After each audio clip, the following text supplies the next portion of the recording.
Welcome to Harrisonburg, Virginia, James Madison University, Veterans Memorial Park, and Eagle Field. Decided tonight's Do or Die Game 11 CAA Baseball Championship. I'm Dave Thomas, joined by Sean Redmond, ready for Northeastern and UNC Wilmington to decide the 2018 Baseball Champion. Sean, we had a great game earlier today. Northeastern needed to win that game to stay alive, to force this decisive Game 11. They were able to do just that in nice fashion in the late stages of the game. Yeah, we see another pitcher's duel. We've seen it throughout this tournament. We see a great hit there by their catcher, Ryan Jeffers, to start off the scoring for the team. And then we see Northeastern answer pretty quickly as Jake Farrell hits a two-run bomb just right over the left field fence there, as their fans are happy to even the scoring. And then we see Charlie McConnell, the current CAA Player of the Year, get an RBI single right after the rain delay. Great job for them. And then we see lights out pitching from Northeastern and Dufault as he ends the game with 3 innings and no runs allowed. Terrific game. It's been a terrific tournament, first of all, but the long ball was got this game started. The game 1 started today, and I'm wondering how much that's going to play into tonight's facet. You talked about the pitching there for Northeastern to wrap up the game. Now that you're in this Game 11, this is the final game of the tournament. It's going to be curious to me to see how long the leash will be for both of these starting pitchers. For Northeastern, Brian Rodriguez, 2-1 record with an ERA of 5.93. He'll get the hill for Northeastern, and for the Seahawks, it'll be Austin Easter, 2.92 ERA, a 4.2 or 4-2 record coming in. Austin Easter pitched an inning earlier in this week. And so he should be fairly fresh. Looking at Brian Rodriguez, he's also been on the hill. He pitched in the first game between these two teams back on Thursday, where UNC Wilmington was able to get the win. Rodriguez went an inning there as well. So both of these pitchers should be fairly fresh.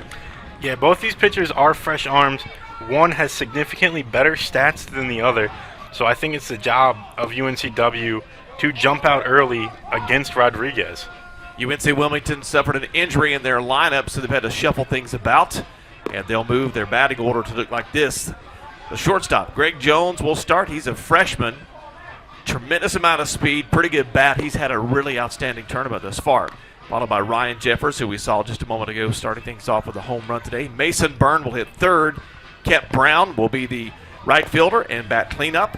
Cole Weiss, third baseman, who really started the week and set the tone in the bottom of the ninth against Delaware with a walk-off double to beat the Blue Hens to give the first of the 3 victories coming into the championship round for the Seahawks.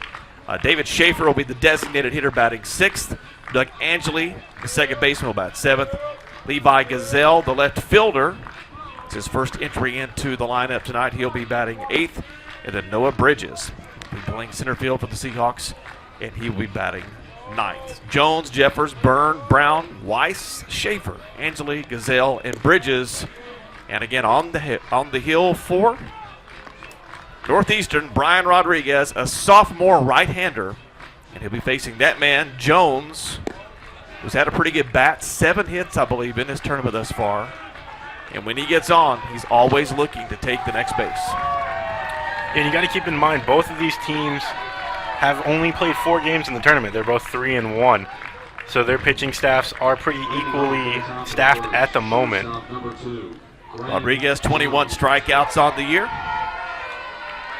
against Jones to get this decisive Game 11 championship game underway.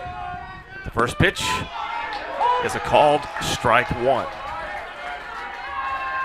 Dave Susi behind the plate, the home plate umpire. First base, Brian Miller. Second base, Tom Honig. And the third base umpire this evening is Dave Turco. The pitch, outside and away, ball number 1. So a 1-1 count to begin this game here at Veterans Memorial Park and Eagle Field. Rodriguez, the deliver, catching the outside corner of the plate for strike number 2. Greg Jones had been batting in the cleanup position for the Seahawks, but slides to the top of the lineup following an injury to Meadows earlier today.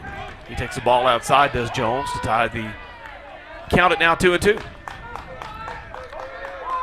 Yeah, we see Greg Jones struggle a little bit in the game earlier today. Went 0 for 3 with 2 strikeouts. He's going to send one into left field. Retreating is Gazelle, and that one is gone, and the Seahawks start the scoring. A leadoff home run for Greg Jones and UNC Wilmington.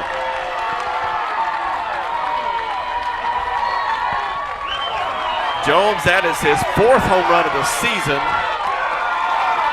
And the Seahawks jump out, as they did earlier today, to a 1-0 lead.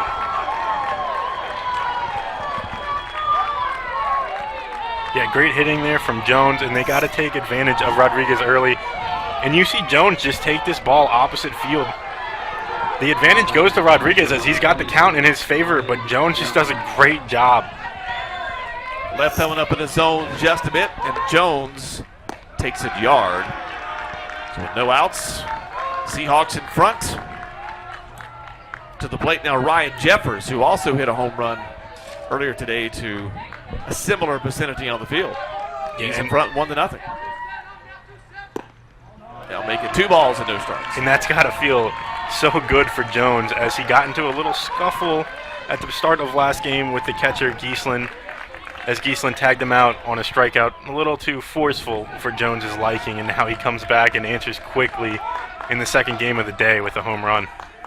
Jones has been a good bat, as I said, but also a terrific glove at the field. That was going to be fouled away for Jeffers. The count now 2-1. And if you're Northeastern, you ran into somewhat of a buzzsaw in UNC Wilmington in day 2. Wilmington had to beat Delaware to get into that day 2 game against the Huskies. And it was a 3-hit performance for Northeastern, as there's a shot toward third base, fielded by Weiss. The throw over is in time. I'm sorry, fielded by Solomon, rather. So Solomon records the first out. 1 gone. Hard hit ball, just bouncing in and fields it clean. Yeah, Solomon plays this ball perfectly. And we talked before the game had started, Northeastern's used to artificial turf. And the game got delayed, but that was because of the rain. And it did downpour here in Harrisonburg. And now the game is ready. The field is fine. It can take so much water, and they know how the Hops play. Mason Byrne to the plate now, the senior, batting .341 on the year. He's out in front. 1-0, sends one to second base, fielded there, the throw over, and plenty of time, so 2 gone. Nice play by Ian Fair, the co-rookie of the year for the Northeastern Huskies. Yeah, and I want to give credit to the CAA officials. They timed this game perfectly. About 15 minutes after game 1 ended, it started downpouring until about 30 minutes before this game started, so the timing of this game was absolutely perfect. Kent Brown to the plate. He's going to pop one up. On the run, make the catch. Out 3 recorded by Mason Coppins for the Huskies, but not before a little damage done. Thanks to Greg Jones going to left field. It's the Seahawks 1. The Huskies coming to the plate. You're watching the championship game of CAA baseball on Sports Live. The UNC Wilmington Seahawks have been the hottest team in this tournament up till game 1 today. They're getting hot again. A home run to the leadoff hitter, or from the leadoff hitter, Greg Jones, to start things off this evening in this decisive championship game in the Colonial Athletic Association. A 1-0 lead. Seahawks fans obviously happy about that, as you see now. They've got to try to shut down what has been some pretty hot bats of the Northeastern Huskies. It starts with a difficult out, and Charlie McConnell, the CAA Player of the Year, coming into the tournament. Not as many hits as I'm sure he would have wanted, but he has walked 4 times. 2 hits, 4 walks for McConnell. There's a .338 batter, and again, the CAA Player of the Year. He's facing Austin Easter. Hot shot towards second base, fielded cleanly. The throw over in the dirt, but in time, and one gone. Yeah, we saw Charlie McConnell get his first 2 hits of the CAA tournament back in the earlier game today. He had an RBI single that did bring in the leading run for Northeastern and end up winning them the game. And he also had a stand-up triple to third base. Great job hitting from Charlie McConnell early on in the day, and a great job by Austin Easter to get him out on the first pitch. Ian Fair to the plate. He sees one on the outside. It was a nice defensive play at second base for UNC Wilmington. Doug Angeli, the freshman, with the stop and a throw over on McConnell. 1-0 now to Fair. And Easter sends that one outside. Count now 2-0.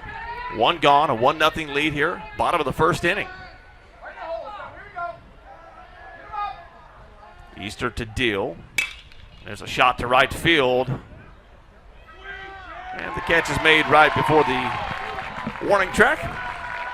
And 2 gone now for the Huskies here in the bottom of the first. Yeah, that is the large right fielder for the Seahawks. Kep Brown stands tall at 6'7". Solid hit by Fair, but again, just right over to where Brown was and just shaded over. And now maybe the hottest bat in the tournament, Jake Farrell, hitting .349 on the year. 5 hits in the tournament. I believe 3 home runs to his credit, including one earlier today. There's one toward left field. It's going to drift foul and lands out of play. Farrell hit a monster shot yesterday over the right center field fence. That spurred 2 back-to-back intentional walks by Elon. The 0-1 count with 2 gone. One's away, 1-1 now the count. Yeah, it's interesting to see UNCW playing the shift on him so much, as Farrell has shown his opposite field power. We saw it earlier today. He hit one right over the left field fence. Similar alignment by Elon last night as Farrell takes strike 1. The count now 1-2. Yeah, we see Cole Weiss basically in the shortstop position. Greg Jones is standing right behind second base a little bit, shifted to the right, and we see Doug Angeli basically in short right field. That was going to be fouled away. The 1-2. We'll do it all over again. Elon would actually bring their third baseman and run him in between first and second, standing just into right field on the shift on Farrell. That's what most traditional teams do. They leave their shortstop in his natural position. 1-2 pitch with 2 outs to Farrell. Did he go around? He did. And it's a 1-2-3 half inning of work for Austin Easter on the mound for the UNC Wilmington Seahawks as they lead 1-0 going to the top of the second inning as Farrell just can't hold up. We'll take a break and return to Harrisonburg, Virginia. You're watching the CAA Baseball Championship on Sports Live. This is Game 11 of the CAA Baseball Championship. There have been 2 Game 11s over the last few recent years. Both have involved UNC Wilmington. Both have involved rain delays. We'll elaborate more on those coming up in just a little bit as we go to the top of the second inning with the Seahawks leading the Northeastern Huskies 1-0. Cole Weiss to the plate, the third baseman for the Seahawks. One's bounced at his feet. Weiss was the hero of day 1 for the 4th-seeded Seahawks in the bottom of the 9th against Delaware. A walk-off RBI double. The 1-0 pitch. Down and away from Brian Rodriguez. 2-0 now, the count for the sophomore third baseman, Cole Weiss. The 2-0, and the dirt inside. 3-0 counts. We see some bodies already starting to move around now at the bullpen for Northeastern. Rodriguez, a 3-0, is low and away, ball 4. So Weiss aboard, 4 consecutive pitches.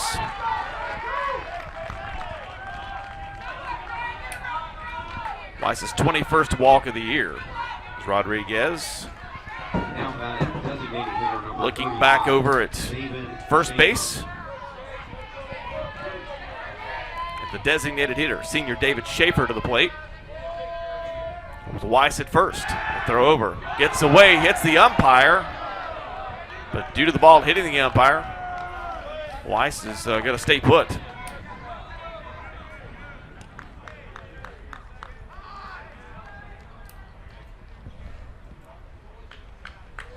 Conversation on the mound now to try to settle things down for Northeastern is John Mazza, the senior catcher. You see here the ball bouncing, getting away from Farrell, then striking the umpire and ricocheting off just a little bit. So Schaefer at the plate.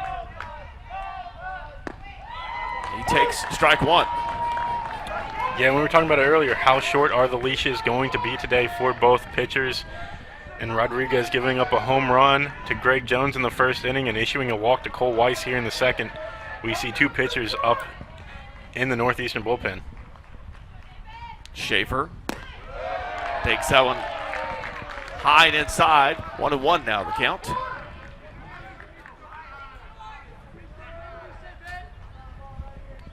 Rodriguez obviously knows that there's some folks warming behind him, but he's more concerned about Weiss at first. There's a rocket to left field. And that one is out of here. Schaefer, a 2-run home run to push the lead now to 3-0, UNC Wilmington.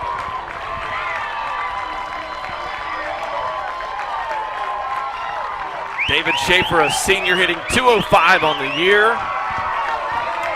His third home run of the 2018 campaign.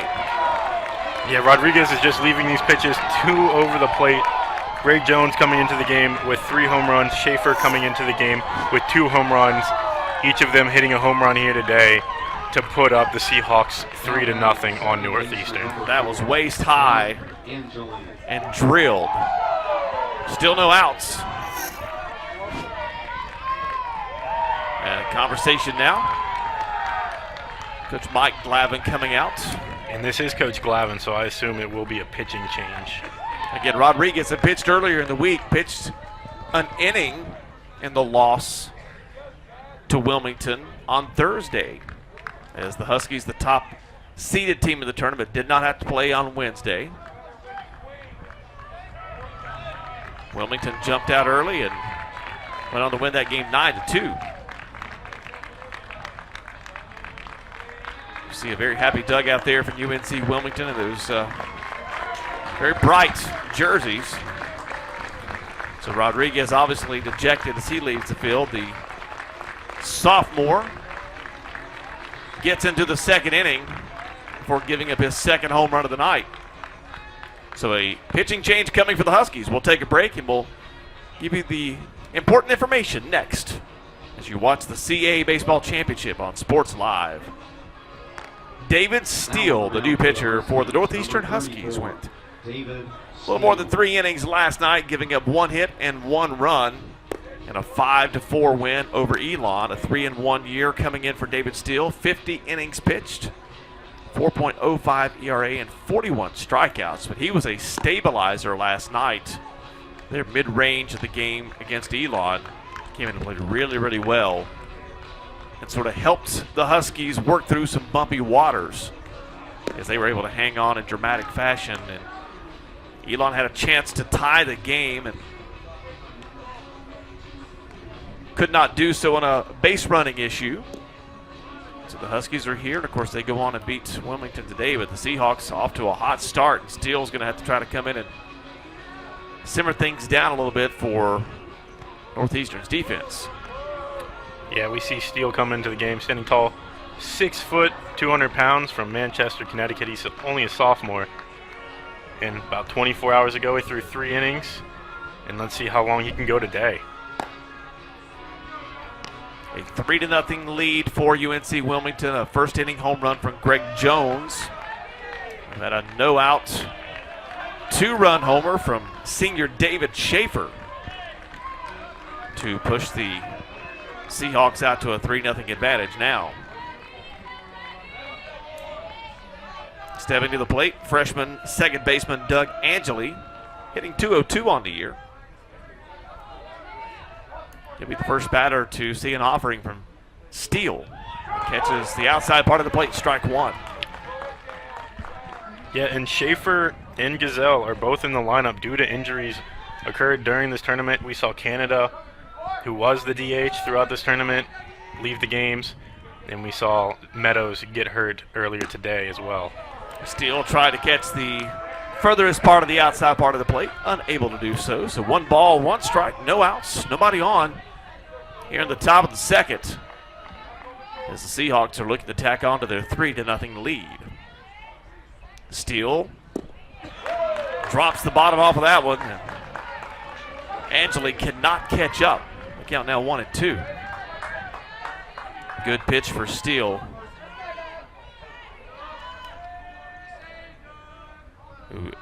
A younger player on this roster, but so far what we've seen of him showing some solid pitching and doesn't really seem to get nervous or hampered by a situation, although he does bounce that one in there. Yeah, we see two pretty young teams put in some high-pressure situations. UNCW just a little bit younger, and they're handling it quite well. The 2-2 from Steele outside. So Doug Angeli now facing 3 balls, 2 strikes, no outs. This team aboard, on the board, 3-0. A lot of momentum right now for UNC Wilmington. There's a fly ball that's going to tail out of play. So the count will hold steady at 3-2 for Angeli.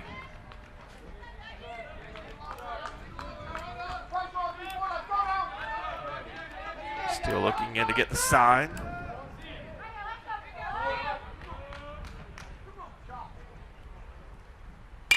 And there's a pop fly toward right field. It's going to be a long run.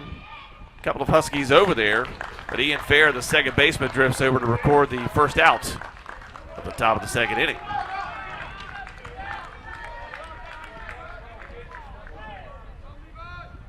Ball hit high in the air. It was a shorter run for Fair than it would have been for McConnell from right field. Yeah, and we've seen McConnell playing both of these games today pretty much near the warning track. Steele catching the outside part of the plate. Levi Gazelle, the junior, left fielder to the plate. Batting .200 on the year. He's behind 0-1. Sends one back at Steele, is going to take it off the carpet and chip it over. And now 2 gone for the Huskies. Throughout this tournament, we've seen nice play at the pitching position defensively where the pitcher's able to get those balls coming right back at them, as Steele does right here. Just catches a little bounce. Escorts it over to first base and chips it to Farrell.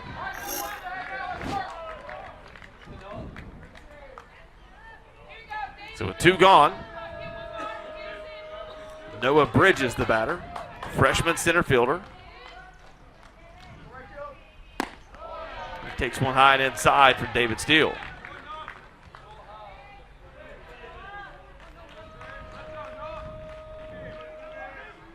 Bridges, the lefty. Takes a whack at that one, a hard shot, but right at Ian Fair. And that brings us to the end of the top of the second inning. And the Seahawks add on 2 more runs, courtesy of this blast from David Schaefer, or a blast from David Schaefer. And it's 3-0 UNC Wilmington on top of the Northeastern Huskies. Go to the bottom of the second on Sports Live. Welcome back to James Madison University, Harrisonburg, Virginia, the CAA Baseball Championships for 2018. Good family night to come out, and of course it's a little better than it was earlier this afternoon. First game wrapped up, we're thinking we were going to get started around 3:30. Inclement weather in the area pushed this to a 7:30 start. We had some Pretty heavy rains around the Harrisonburg area, so this is a much better situation for families to be at the ballpark. A good one for your UNC Wilmington fan going now. They're in front 3-0. The Huskies to the plate, though. Scott Holzwasser, he is the designated hitter, batting .242 on the year. And he's out in front, 1-0. Easter comes right back with a solid strike. Now Holzwasser with a 1-1 count to lead off the bottom of the second inning. It's going to be fouled out of play. Now 1-2.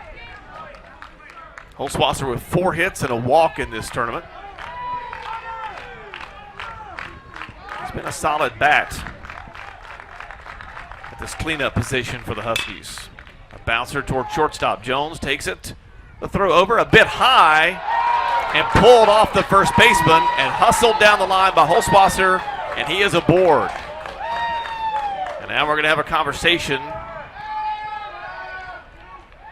Coach Mark Scaff going to come out and ask for a "are you sure" kind of scenario.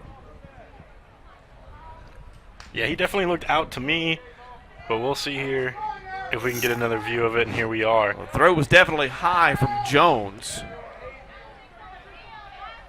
And Byrne did leave his feet. A good hustle by Holzwasser down the line.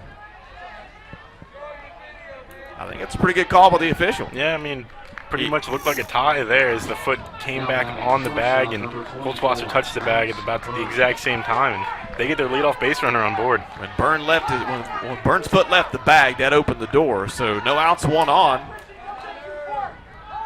And Max Burt, the shortstop,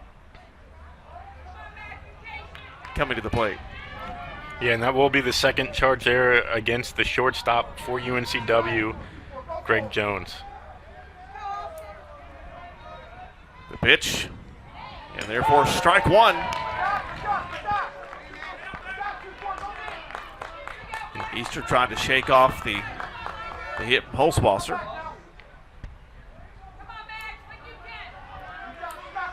The throw back over, not in time, but if nothing else, enough to keep Holzwasser honest. He has stolen 15 of 16 bases this year, so it wouldn't be out of the ordinary to see him take off. The 0-1 pitch here in the bottom of the second. It's upstairs on Burt. Count is now 1-1. Yeah, we saw the Seahawks come into the tournament with the worst fielding percentage out of every team in the CAA, and errors haven't really been a factor for them, but we'll see if they can get out of this jam. Upstairs again on Burt, who has a hit and a walk in this tournament, but has been a terrific defensive player for Northeastern. Yeah, the veteran shortstop went 0 for 3 earlier on the day with 2 strikeouts, and he just can't hit the curveball. We saw that time and time again as they've tested him with that, but Easter can't find the strike zone with it either. That was going to be fouled away, so the count is now 2 balls, 2 strikes, no outs. Scott Holzwasser, the designated hitter, standing on first for the Northeastern Huskies, the top seed in this tournament. The 2-2 pitch. It's going to be hit hard to left field. It's deep off the wall. Holzwasser slowed down. He's making his way to third. He will stop there.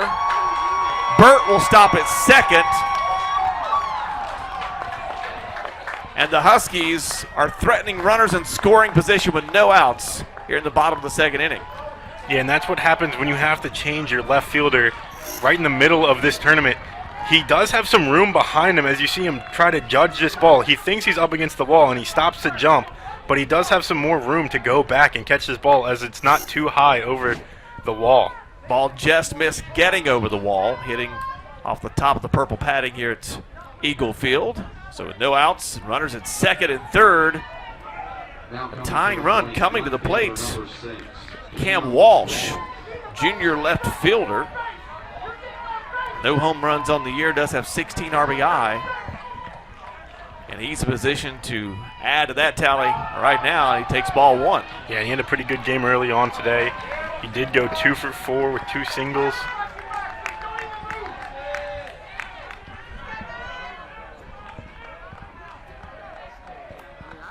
Walsh sends one toward third base. In a situation now, it's Holzwasser. And he's going to have to be out because his teammate already moved to third. He couldn't go back there. They had him pinned in, so the Huskies cannot score him. But Burt moves over to third base. Walsh easily got to second. Yeah, we see some great base running here by Burt, but not really by Holzwasser there as he went and he knew he was right there in no man's land and didn't know what to do. Committed just a little bit too far down the third base line. So one gone. And Ryan Solomon comes to the plate for the Huskies, a junior third baseman, batting .236 on the year. Started 43 of the 48 games he's played in. Pitch on the outside part of the plate called strike one for Austin Easter, the senior pitcher for the Seahawks.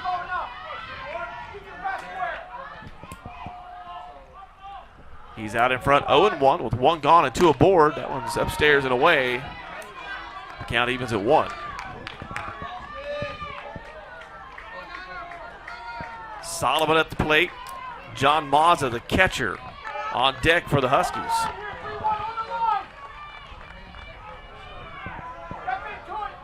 One ball, one strike.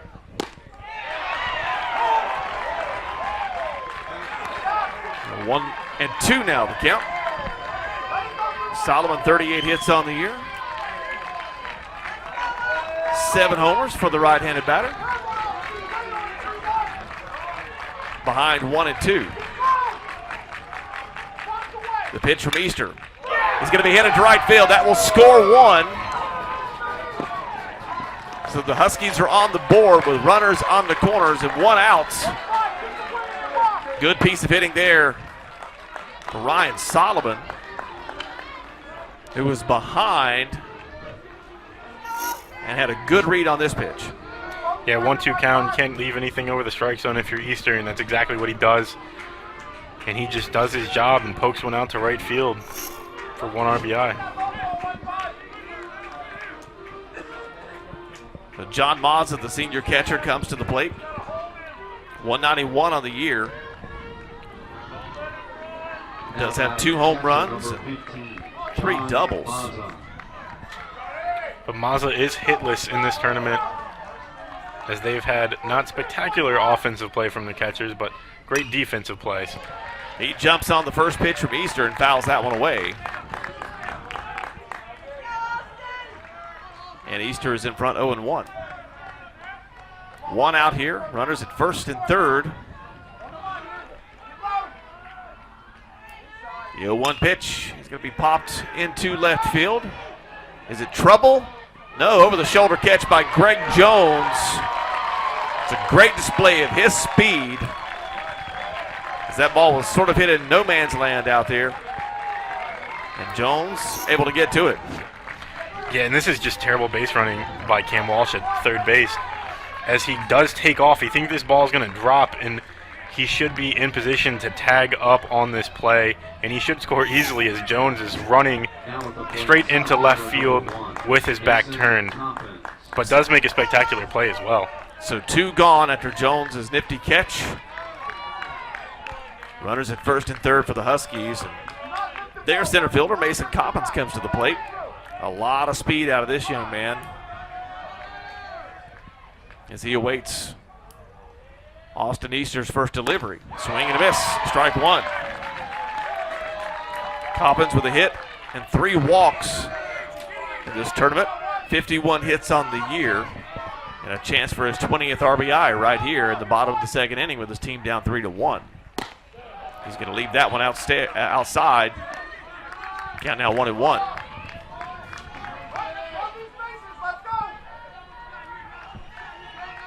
Opportunity for the Huskies to slow the momentum that has mainly been all UNC Wilmington here thus far in the early part of this championship game.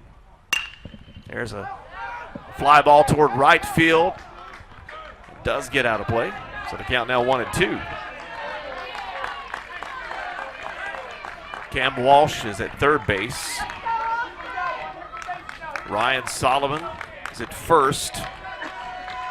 Now 2 outs for the Huskies and a 1-2 count to Mason Coppins. That one's outside, now 2-2.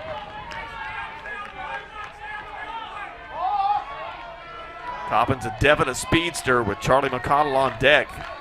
It's a 1-2 punch of speed for the Huskies. At the bottom of the lineup, moving back to the top. He's going to chip one out. It's going to fall to the turf. The throw, not in time. Run does score. I talked about the speed. That's a great display of it right there. And the Huskies have pulled within 1 run. But Charlie McConnell coming to the plate.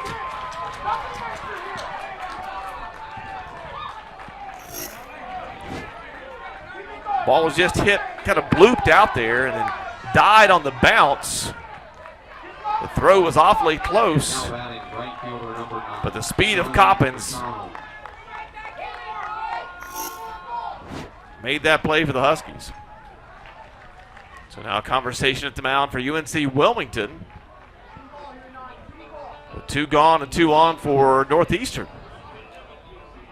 Game 11 of the CAA Championships, the decisive game.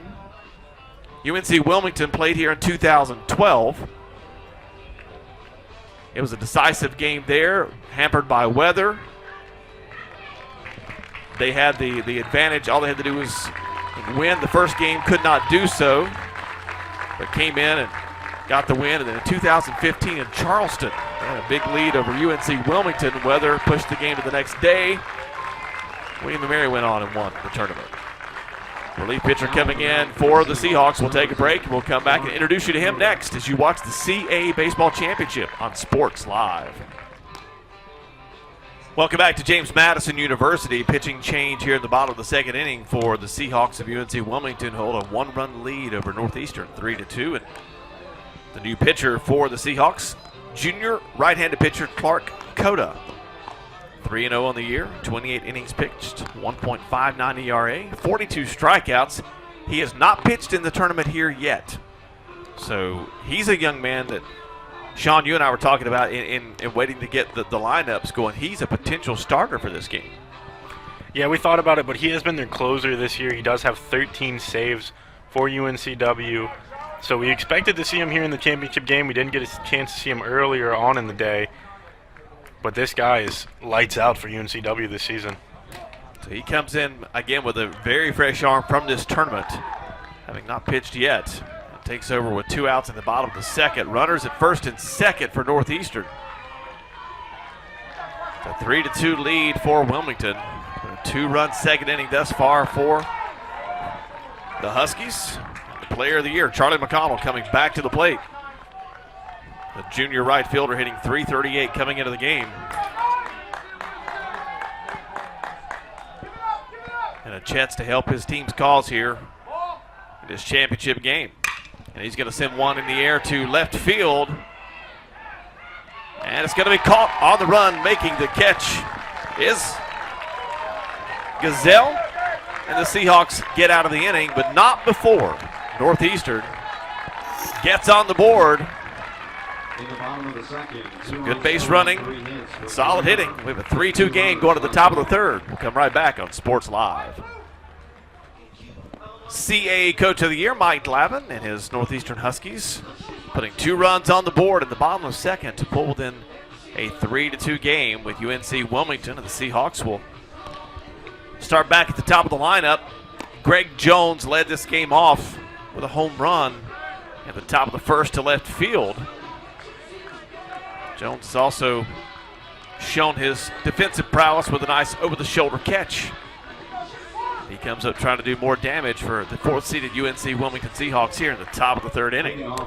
Yeah, but he also has to make up for that error that occurred last inning. 2 runs scored for Northeastern, 1 of them earned and 1 of them unearned due to Jones's error. David Steele on the mound for the Huskies. Nice off-speed pitch, but just misses ball 1.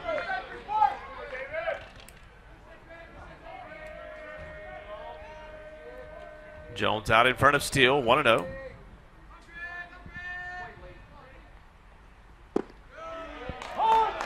Watches that one go on the outside part of the plate for strike 1. So now the count 1-1. I understand Jones has had an opportunity to go into the professional minor league systems, but decided to come to UNC Wilmington. Yeah, he was a 17th round pick from the Baltimore Orioles, but he decided to honor his commitment to UNCW. Committed fairly early from what I understand, and wanted to come out and said, I told them I was coming, and which doesn't happen a lot with high school students when they're drafted. They obviously get the opportunity to step up, and many of them take that opportunity. 2-1 count is now 3-1. Steal to Jones. Yeah, especially when you're a pretty early round, 17th round, pretty good out of high school, and they throw that big check in front of you. What do? You go to college and get partial scholarship to play baseball, or do you get paid to do that? But I think Jones made the right choice. The 3-1 pitch is inside. Now the count is full. I know day one against Delaware, especially defensively, he made some terrific plays in the field. It was a 2-1 win for his Seahawks on the hit by Weiss in the bottom of the ninth. A full count here, top of the third, championship game. And a swing and a miss. Jones chases it out of the zone and goes down on strikes. Frustrated with himself, he couldn't catch up to that one. And again, that was away for a full extension, but he just couldn't match David Steele. Ryan Jeffers. So Ryan Jeffers to the plate.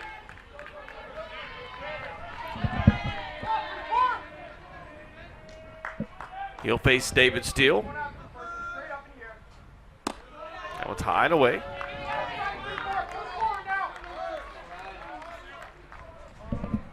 Jeffers ground out his first time to the plate. 66 hits on the year, so definitely a solid bat in the lineup for UNC Wilmington. That one's upstairs. Yeah, and we saw Jeffers lead off the first game of the day today, and he hit a home run ball here that I don't think I've seen anyone hit here before. As it cleared the left field fence, it cleared the CAA championship fence over there and ended up in someone's backyard. Nice Souvenir, but I'm sure they probably didn't return to the press box area. The 2-0 pitch from Steele to Jeffers. He'll be fouled away, the count 2-1.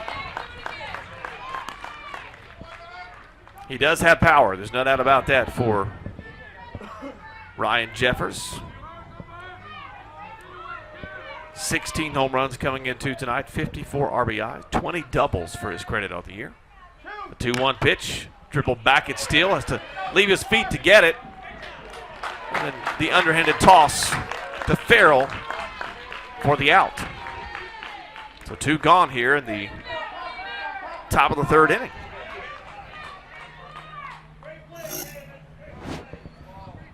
Yeah, he just gets it right off the end of the bat. Great fielding, his position, steal, and easy toss over to first base. Bouncing off this turf, you saw the ball really get in the air. David Steele had to jump up for it. But a well-played ball there by Steele.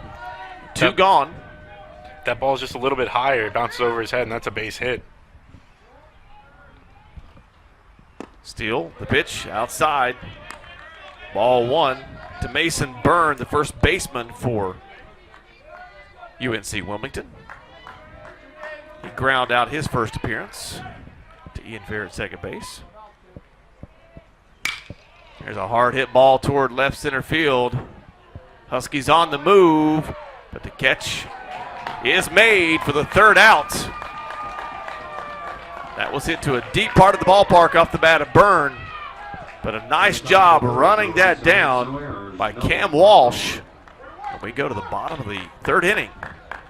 The Huskies looking to tie things up or even take the lead. Come right back on Sports Live. Welcome back to Eagle Field, James Madison University in Harrisonburg, Virginia. The setting for the 2018 CAA Championship, as UNC Wilmington has a 1-run lead over the Huskies of Northeastern. So really opposite ends of the conference geographical spectrum, from Northeastern in Boston to Wilmington, North Carolina. But these two teams trying to compete for this championship. It's the 4th consecutive year that UNC Wilmington has been to the championship round, but of the last 4, they have only been victorious 1 time. Huskies will send up Ian Fair, their freshman second baseman, co-rookie of the year. He'll start things off here in the bottom of the third inning. Leading off, second baseman number 7, Clark Ian Cota Fair.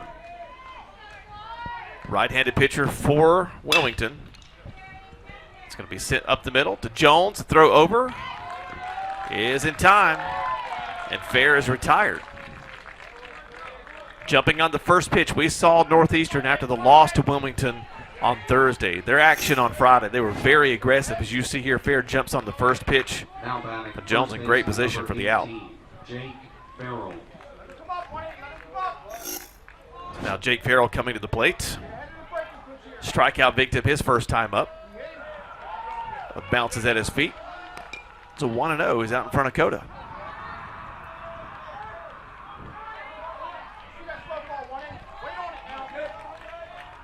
Clark Coda, a 6'3" junior. Misses the mark with that one. Ball's behind 2-0. 225 pounds from Hampstead, North Carolina, and Topsail High School. The 2-0 pitch. Hit hard toward left field.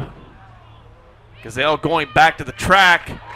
Makes the catch at the base of the wall for out number 2. Yeah, great adjustment by Gazelle. After we saw him earlier on in the game struggle a little bit finding that wall, he definitely finds it this time, makes the play. Has about a step to spare, too, as Farrell just takes his ball for a ride right off the end of his bat. Farrell's had several hard-hit balls in this ballpark this weekend. That one just a long out for out number 2, so Scott Holzwasser, the designated hitter, fouls back the first pitch. Falls behind 0-1 Dakota.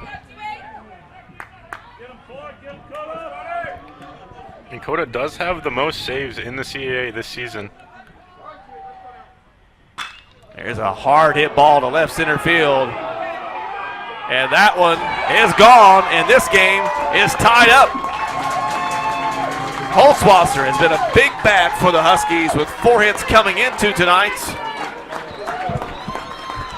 He's had some clutch hitting over the last couple of games, but none bigger than that one right there to tie this game at 3.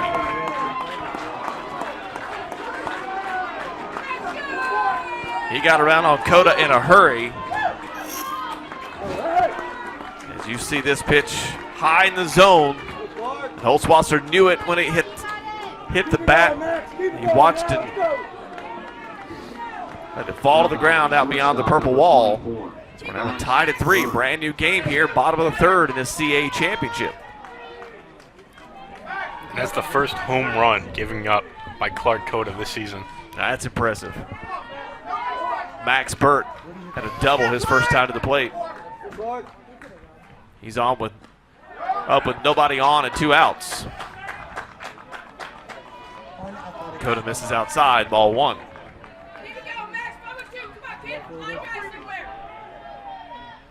The pitch. Did he go around? He did not. Count now 2-0. First base umpire Brian Miller said he did not break his wrist. Let's go, Clark!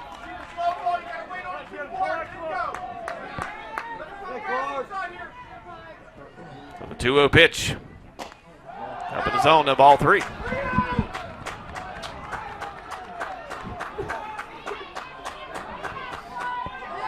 Two outs. 3-0 count. That pitch is now ball 4. So Max Burt is aboard. The senior shortstop trying to ensure his Huskies gets the automatic bid to the NCAA tournament. He's aboard, and now a conversation at the mound with Coda. Jeffers will go out as well. Coming to the plate, Cam Walsh.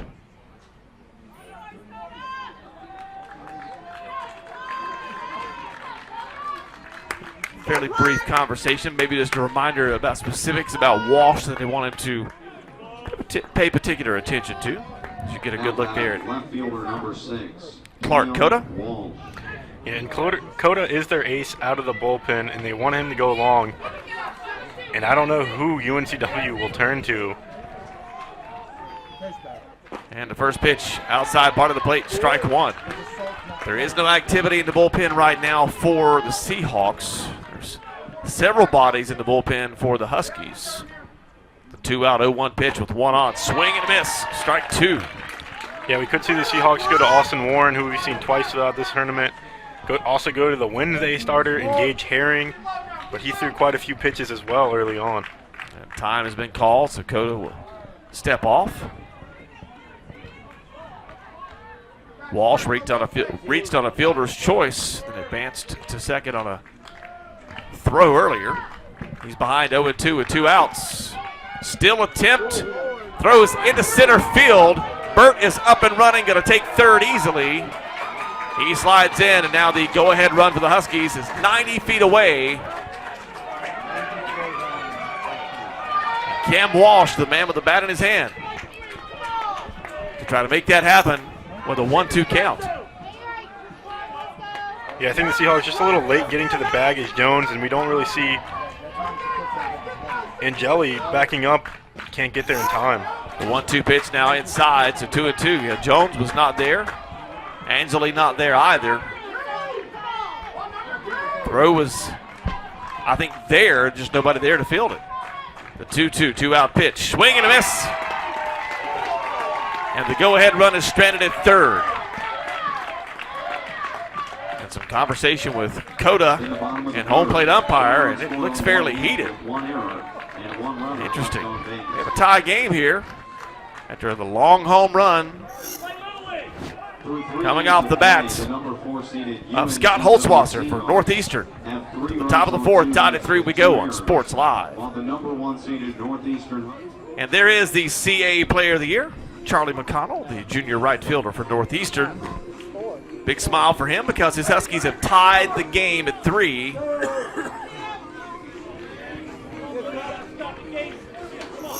As we see there's Clark Coda going to the dugout, talking to the home plate umpire about, I think, something that was allegedly said. As you see the teammates coming over to pull Coda back into the dugout so we can move to the top of the 4th inning. David Steele back to work for the Huskies. Misfires on the first one behind 1-0. Steele working to Kep Brown. Finds the outside corner of the plate. It's a call, strike 1 on Brown, the right fielder for UNC Wilmington.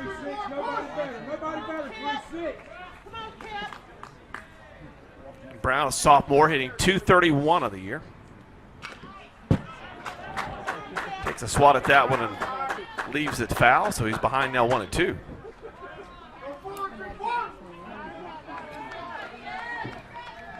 The 148th plate appearance of the year for Brown, who does have 5 home runs to his credit on this season. There's a hard hit ball, but right at Max Burt at shortstop. All Burt has to do is squat down just a little bit, and it's a quick out number 1 for UNCW. See a line shot here to the veteran shortstop. Barely has to move an inch.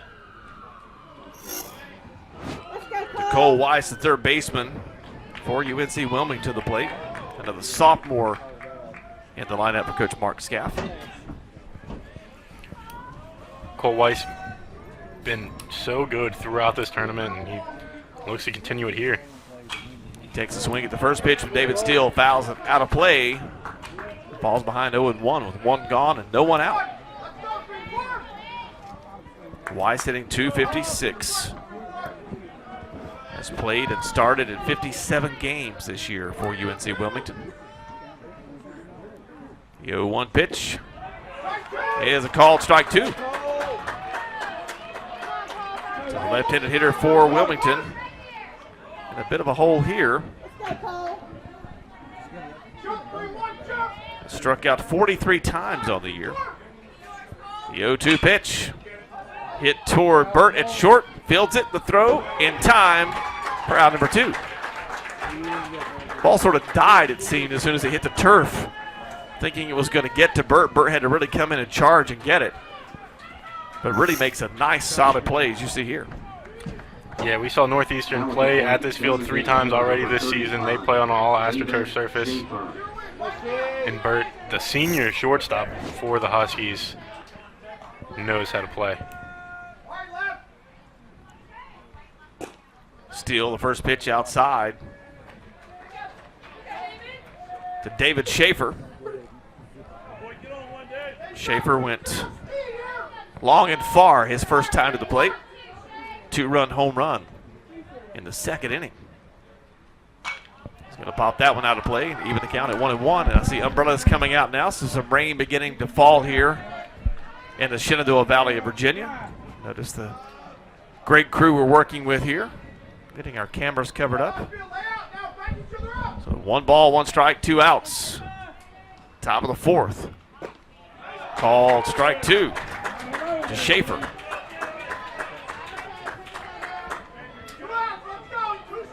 Senior designated hitter.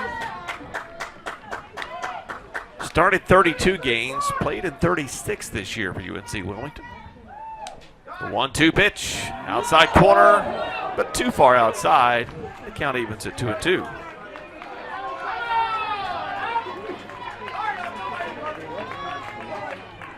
Three home runs on the year for Schaefer. 5 doubles and struck out 16 times. This is 95th plate appearance, sends that one to center field. And Coppins is there to record out number 3. So fairly quick half inning of work for David Steele. His Huskies have tied the game. Now can they go in front? We'll find out next. We go to the bottom of the 4th on Sports Live. Welcome back to Harrisonburg, Virginia. Some faithful UNC Wilmington fans there, hoping their Seahawks can hold steady defensively as they jumped out to a 3-0 lead here in this CAA championship game. But the Northeastern Huskies have rallied and tied the game at 3 as we go to the bottom of the 4th inning. And coming to the plate, Ryan Solomon, junior third baseman. Singled and picked up an RBI back in the second inning.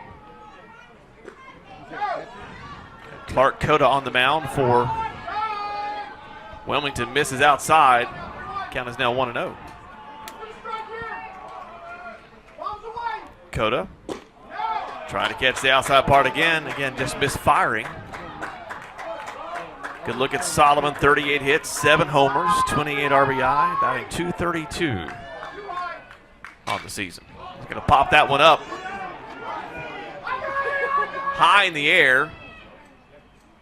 And coming in from center field is Bridges. Runs nearly into left field. But he could have the angle here in the night sky with the lights on and find that ball is way up in the air. And you could tell from Solomon's reaction when he threw the bat down, he knew it. Yeah, when the ball can get above these lights, players can lose it, so they have to find the ball directly off the bat, try to get in position, and then when the ball enters the lights again, you can field it. Catcher John Mazza jumping on the first pitch. That one bouncing just below our broadcast position here. Hitting the stands and then bouncing off on the concourse. So Mazza behind 0-1 with 1 out. And Cota ready to work quickly. Sends that one inside for ball 1. Yeah, and Cota's longest stint of the season is 3 2/3 innings against Coastal Carolina. And other than that, his highest stint was 1 1/3. Swing and a miss there by Mazza. Cannot catch up as the bottom drops out of that pitch. Now 1-2 the count in favor of Clark Cota and the Seahawks, who have 1 out here in the bottom of the 4th. Huskies wearing red, the top-seeded team. And that was going to be fouled away. 1-2, we stand firm there. John Mazza, as we said earlier, hasn't had the most productive offensive tournament, but has been a solid catcher when he's been in the game. And did he go around was the question. The answer is no. And I thought he went around pretty far here, even though the ball almost hit him. He almost did a full swing there. The count is even at 2-2. Mazza flied out to left field his last time at the plate. That one on the outside part just misses, and the Wilmington faithful unhappy about that, thinking that was a good pitch. Cota, who was a little frustrated already from interaction from the last inning thought he had strike 3. The 3-2 pitch is ball 4. So 1-out walk for Clark Cota.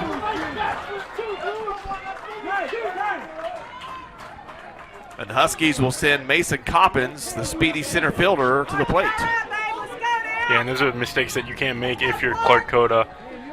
Mazza has yet to get a hit in this tournament. You got to attack him right away. So 1 on and 1 out. Coppins hitting 285, going to pop one in the air. And it's going to get into the seats. We see folks scattering around. Everyone is okay. Just a loud thud, and it's an 0-1 count to Mason Coppins. Let's go, Clark! Again, Coppins' speed is such a weapon for Northeastern. Nice pitch there by Cota. Catch to the outside part of the plate, fooling Coppins. And the Seahawks are out in front 0-2 with 1 gone. Let's go, Clark! Let's go, Clark! That one upstairs. Now 1-2. Mazza over there at first. Cota not even worried about him. Really hasn't looked at him a great deal.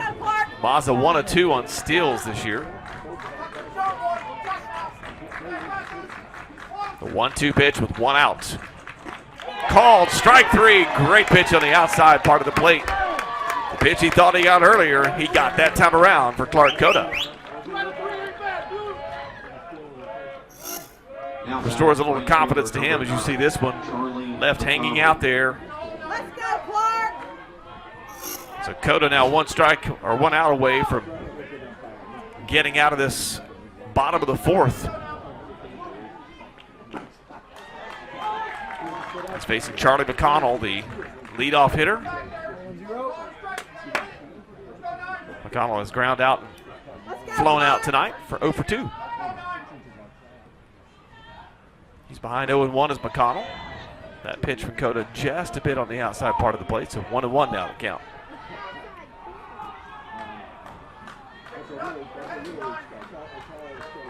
McConnell takes a long, hard look out, steps in, ready to receive the offering from Clark Cota. Thought about it, held up, and it's called ball 2. 2 balls, 1 strike, 2 outs, and a runner aboard in the form of John Mazza at first base for the Huskies. Hard hit ball is through to right field. Mazza will make the turn at second, heading toward third. McConnell thinking about going to second, but he will be cut off. But a big-time hit for the CAA Player of the Year coming up big.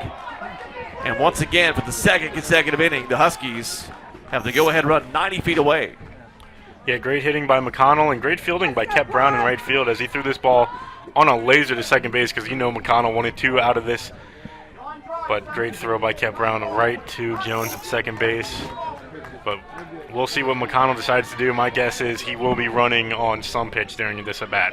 Ian Fair, back in the first, he's flown out. The third, he ground out. 2 outs, runners at first and third. Tie game here, the bottom of the 4th. Fair takes strike 1 from Clark Cota. Let's go, Clark! So 0-1 counts with 2 gone.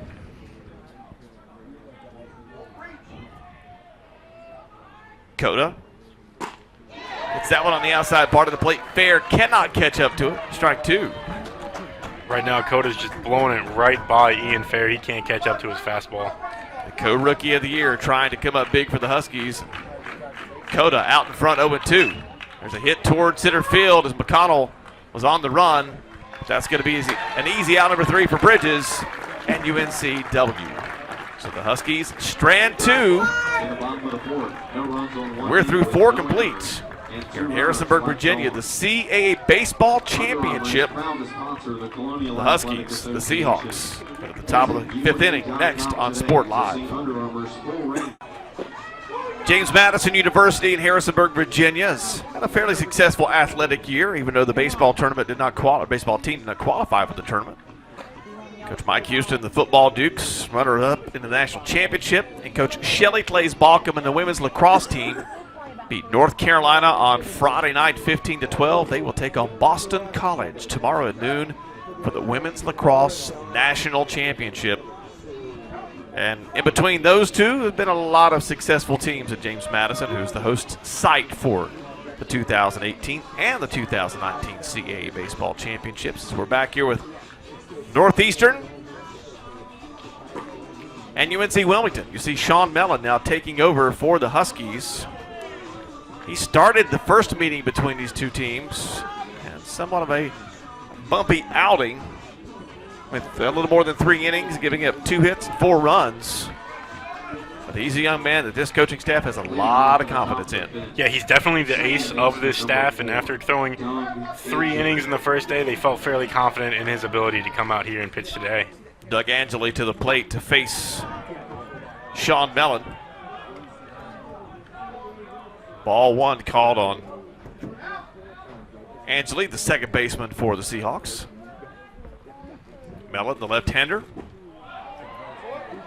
sends that one in, but it's just a little bit downstairs. So 2-0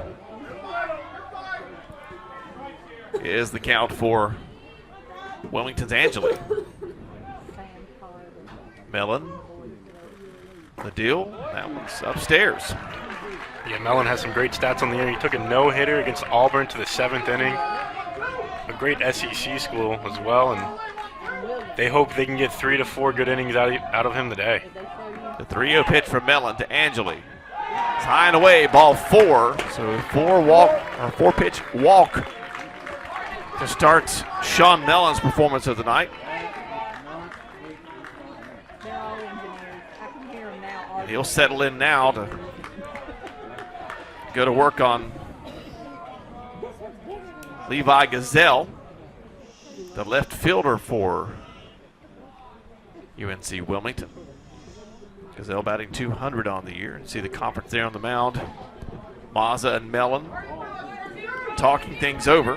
Now batting left fielder number 43, Levi. Yeah, and Sean Mellon has 13 appearances on the year, 13 starts. He's never made a relief appearance, and that can definitely change your mentality, especially as a starting pitcher, never coming out of the bullpen. What do you do? And right now, it looks like Sean Mellon's struggling just a little bit.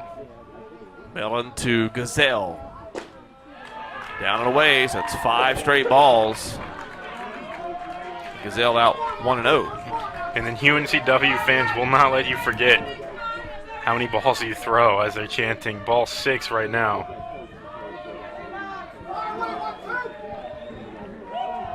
Mellon trying to record his first strike of the evening to Levi Gazelle.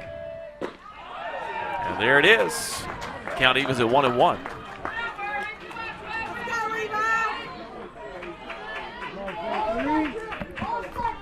Gazelle stepping out to collect his thoughts a little bit to get ready to see if he can help his team break open this 3-3 tie we have here in the top of the 5th inning. The throw over gets away. So easily scooting down to second base will be Angeli. I'm not sure that Farrell thought he was going to throw it, or the Mellon maybe reacted. The timing was definitely off there a little bit. It's a little hard to judge a lefty's pickoff move. Mellon has a pretty quick one for a lefty as well, and he just throws it away from Farrell. So the Seahawks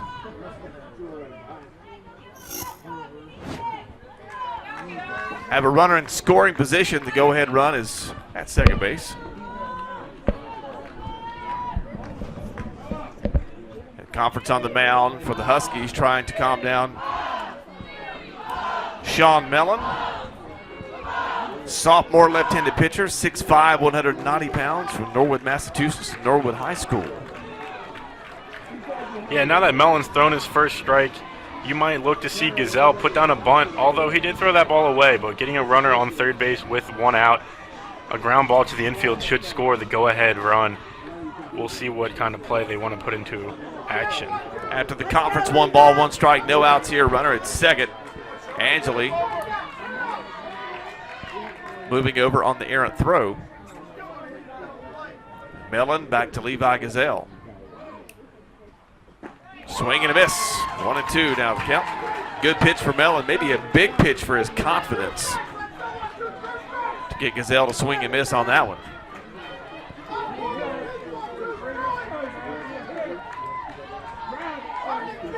Mellon back, ready to work again. Looks back at second. Gazelle fouls that one off to stay alive, and the count holds firm at 1-2.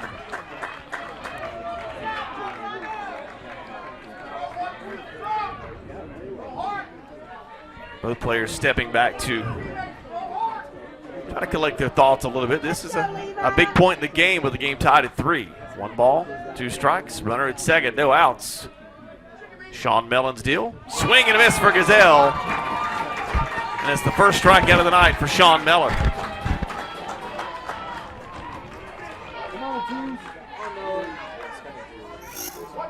Mellon had to overcome a bumpy start, but just sends that one down in the zone. And Gazelle cannot catch up to it. Number 22, Noah Bridges. Coming to the plate now is Noah Bridges, freshman center fielder for UNC Wilmington. He lined out to Ian Fair the last time up. Takes a big cut at that one and cannot catch up. Mellon beginning to develop a little bit of a groove out there. He's out in front of the freshman 0-1. 1 out. Angeli at second base. That one down and away, ball 1.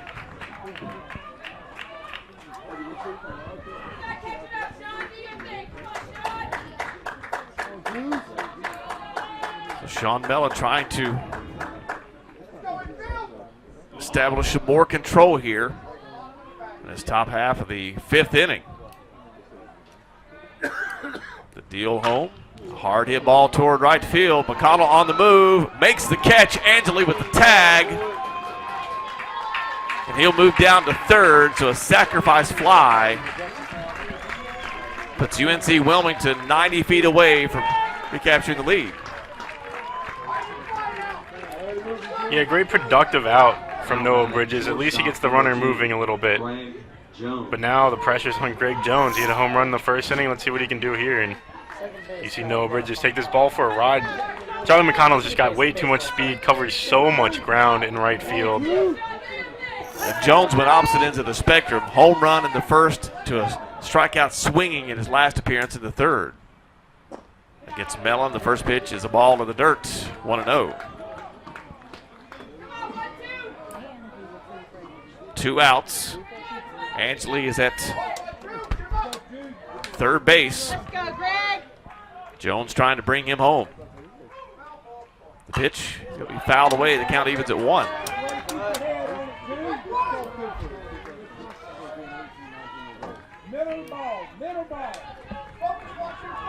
So 1 ball, 1 strike. 2 outs here at the top of the 5th with the Seahawks threatening. Jones awaiting Mellon. Swing and a miss. 1-2 now the count. And Jones is a switch hitter, and we haven't really seen him bat much right-handed throughout this tournament. We saw him in the game against Northeastern bat right-handed, but I think my guess is all of his hits have come from the left side of the plate. He homered from the left side of the plate to start the game. 1-2 outside, too far, 2-2.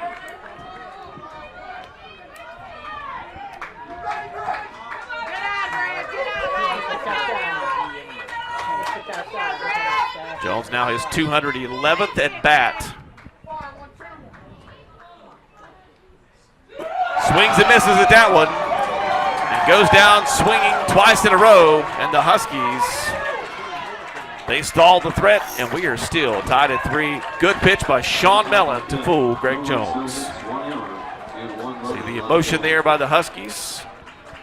Going to try to carry that momentum from defense to offense. To the bottom of the 4th we go on Sports Live. And Snapchat at To the bottom of the 5th we go, not the 4th, but to the 5th. And some fans here anxiously watching this one, a 3-3 matchup to decide the Colonial Athletic Association Championship. Northeastern, UNC Wilmington, the Seahawks of UNC Wilmington, the 4 seed, the Huskies of Northeastern, the top seed, but had to play out of the loser's bracket.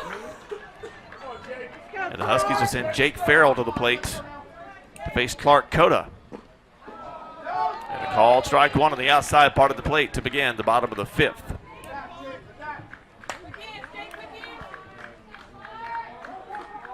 Cota's allowed a couple of hits tonight. 2 walks, but has also recorded 2 strikeouts. The 11 batters he has faced thus far this evening. The pitch. Tried to run that one back in and just misfired. 1-1 now the count. The intensity of both of these teams, though, really fired up when something goes their way. They're trying to carry the momentum from one half inning to the next. That one in the dirt. And I think the fans really have a big impact on that, as UNCW's got a pretty big fan base here, and got to give it the credit to Northeastern coming all the way from Boston. Hard hit ball to left field off the bat of Farrell. But right there, Gazelle almost just stood still. So that is the first out at the bottom of the 5th. And I'd really like to know the statistics that UNCW has on Jake Farrell, as he's hit quite a few balls to left field throughout this tournament. When the pitcher throws the ball in the outside corner, he takes it the opposite way, as we saw an opposite field home run, but the Seahawks still play the shift pretty hard against him. Scott Holzwasser, the designated hitter who homered his last time up to tie the game at 3. He's to the plate and takes ball 1 from Clark Cota. Cota sends it in. Off the mark again, now 2-0 for Holzwasser. Let's go, Clark!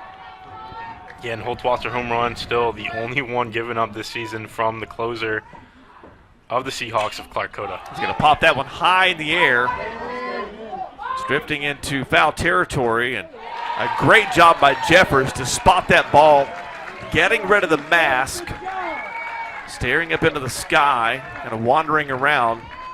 And he did a great job of getting a read on that and pulling in the second out. That's a big out, too, because who knows what could happen if you miss that one. Holzwasser has another opportunity. Yeah, you see Byrne here, too, put his arms up like he lost the ball as well. And especially as the catcher, you have the mask on, you're looking up, and then you find the ball and catch it. Definitely a lot harder play for Jeffers, but Byrne just didn't see it. Jeffers with a terrific play to bring us to the second out. And Cota now dealing to Max Burt, deals strike number 1. Burt has doubled and walked tonight. The 0-1 pitch is way upstairs for ball 1. Max Burt, senior, shortstop. I'd love to get his team into the NCAA tournament. 1 ball, 1 strike to him now. He did not go around, so the count now 2-1. Let's go, Clark! One thing about this umpiring crew, I will say they have checked with each other a lot, trying to get the calls right. Yeah, and there's nothing you can hurt from it. That one bounced well shy of the plate. So the count now 3-1.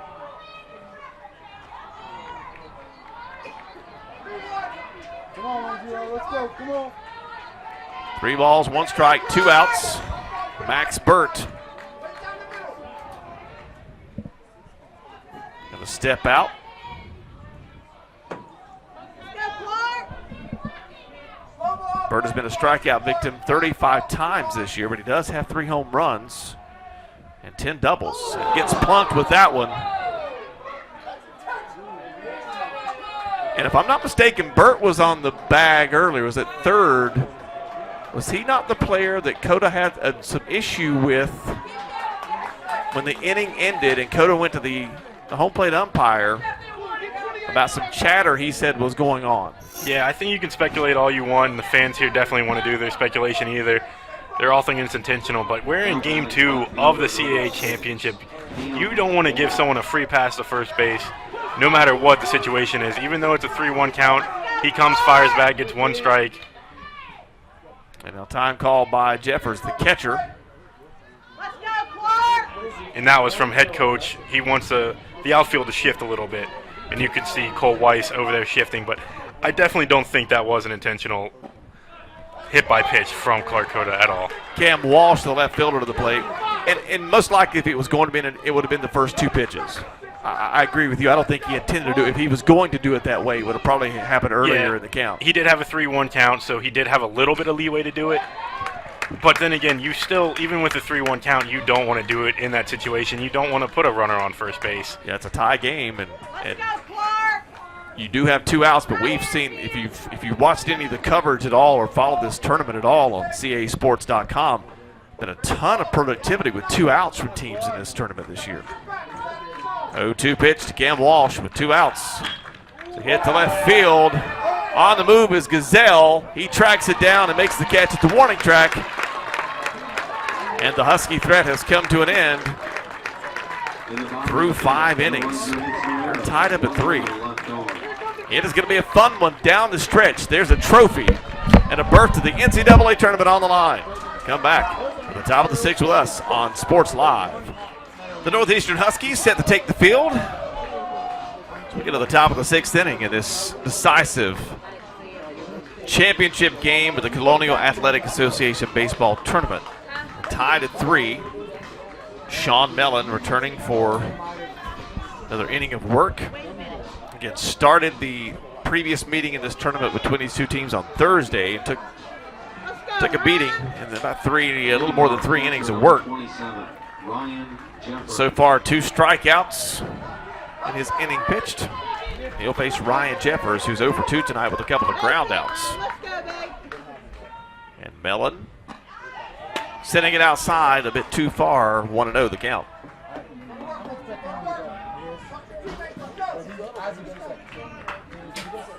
Jeffers, a junior,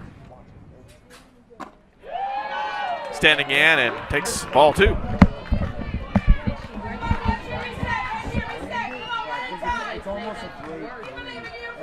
So Mellon struggled a bit in the first inning that he came out and settled back down. He's having some difficulty finding the zone again now behind 3-0.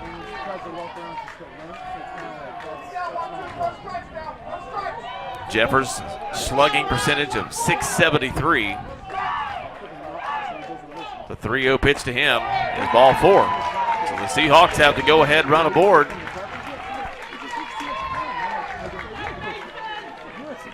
And the first baseman, Mason Byrne, to the plate. Senior batting .341 coming into the game. Mason Byrne. Let's go, Burn. He's 0 for 2 tonight. A ground out and a pop out to his credit. Mellon to Byrne, tied away. And a visit from Mazza to try to help Sean Mellon regroup a little bit. Yeah, we saw Mellon struggle in the first time they faced UNCW, and we saw Mellon struggle when he first entered the game. And I think UNCW did help him out a little bit, swinging at pitches that were a little outside of the zone. But now you face the veterans, Jeffers and Byrne, for the Seahawks, and they're doing a phenomenal job already. Some of the more experienced players in this tournament showing good patience, helping their teams out along the way. 1-0 pitch is fouled away by Byrne, the count even at 1.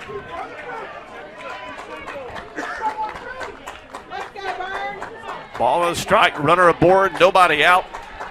And a tie game here in the top of the 6th inning. This is what a championship game should have. Drama and emotion and everything in between. The 1-1 pitch, swing and a miss. Now 1-2 the count to Byrne. When Mellon has that curveball working, he's keeping hitters off balance, and they're swinging so far ahead of the ball. And he does a great job of keeping that pitch hitting and not letting them know what's coming. So the 1-2 pitch to Mason Byrne.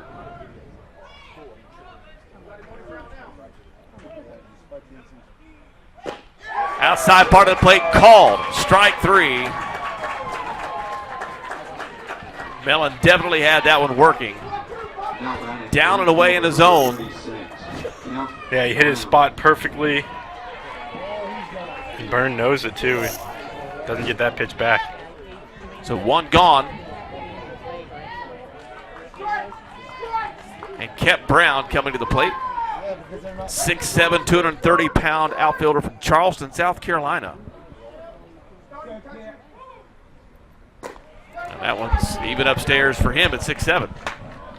Let's go, Kep. So Kep steps out to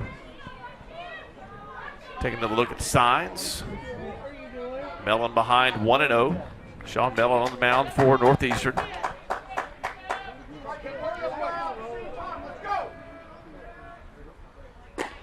Finds the outside part of the plate. Strike 1. Come on, 3-6. Come on. Let's go, Kep. A 1-1 count. Sean Mellon to Kep Brown, the right fielder for UNC Wilmington. And the pitch fouled away, and 1-2.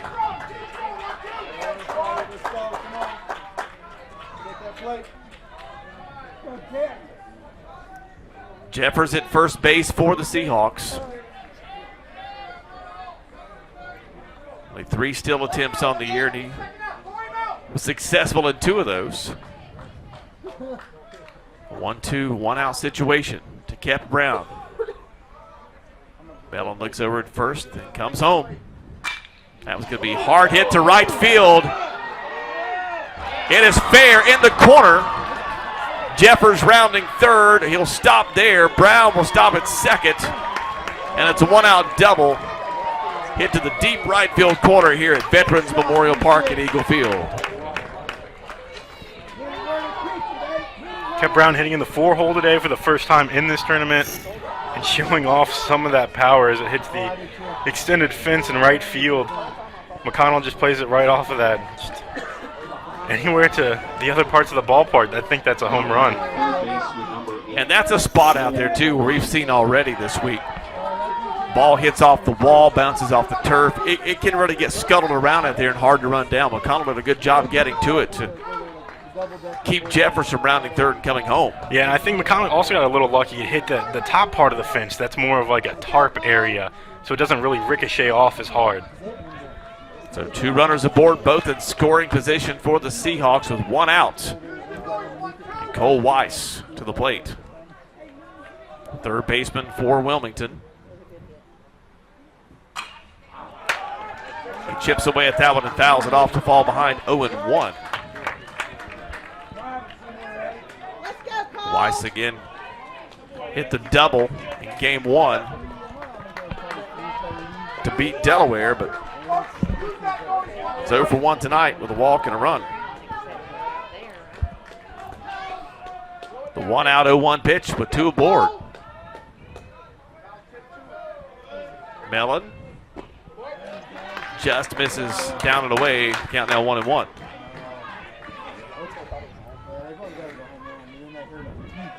There is some activity in the bullpen for Northeastern. As Sean Mellon's into his 2nd inning of work after going a little more than 3 innings on Thursday. 1 out, 1 ball, 1 strike. Hard hit back up the middle. 1 run will score. They're sending the other. Brown coming home. He'll slide in safely. And it's a 2-run lead for the Seahawks off the bat of Cole Weiss. He comes up big again. Has been phenomenal throughout this tournament. Comes in clutch here.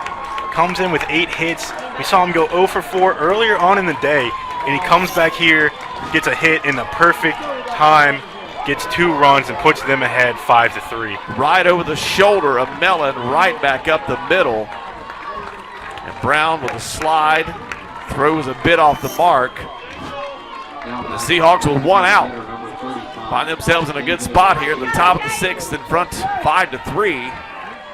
And David Schaefer, who's homered already once tonight, to the plate. Throw over. And we were talking about this earlier on before the game started. UNCW's offense seems to do a lot better against the better arms for Northeastern. Mellon considered to be, I guess, the number one pitcher, if you will. He comes to Schaefer and gets strike number one. And Mellon didn't start the game tonight. Brian Rodriguez was the starter and got into the second inning. And David Steele came in. And Mellon taking over a little more than an inning ago. Now 2 hits off of Mellon. The 0-1 pitch. Down and away to Schaefer. Count evens at 1-1. Winner gets the automatic bid into the NCAA tournament. For Northeastern, if that is not them, they'll have to wait through some nervous hours to see how some other conference tournaments wrap up.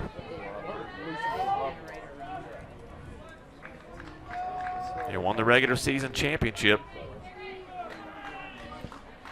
but lost in day 1 to the Seahawks of UNC Wilmington. Have really been the hottest team coming into the tournament until earlier this afternoon. The 1-1 pitch. Called strike 2. Weiss has been a big part of why the Seahawks have been so hot. And Schaefer's bat earlier gave them a lot of momentum. Can he find the range and repeat what he did in the second inning here in the top of the 6th? The 1-2 is a throw over to first. Farrell not even on the bag. Weiss not making a whole lot of effort. Looking at second base. So the 1-2 count holds again with 1 gone. Swing and a miss. Schaefer goes down on strikes. And the Huskies get the second out at the top of the 6th inning.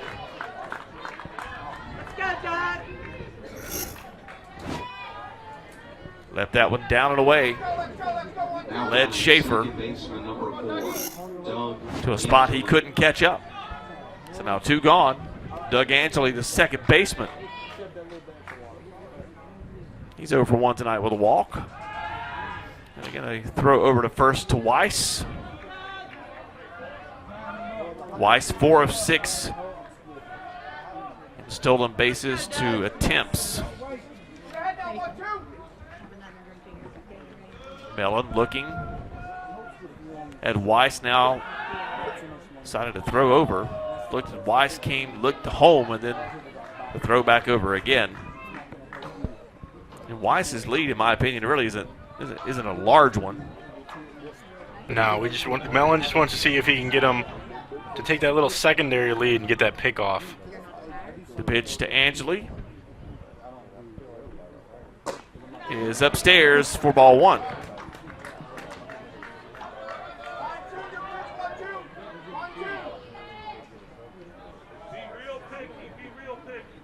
Angeli stepping out. One of the fans here for Wilmington telling Angeli to be real picky. They've been patient at times in this tournament. They've waited till their pitch or taken their walks.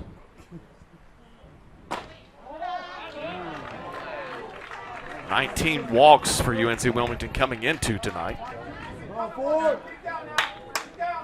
Angeli is out in front 2-0. Mellon trying to find the zone. Big deep breath.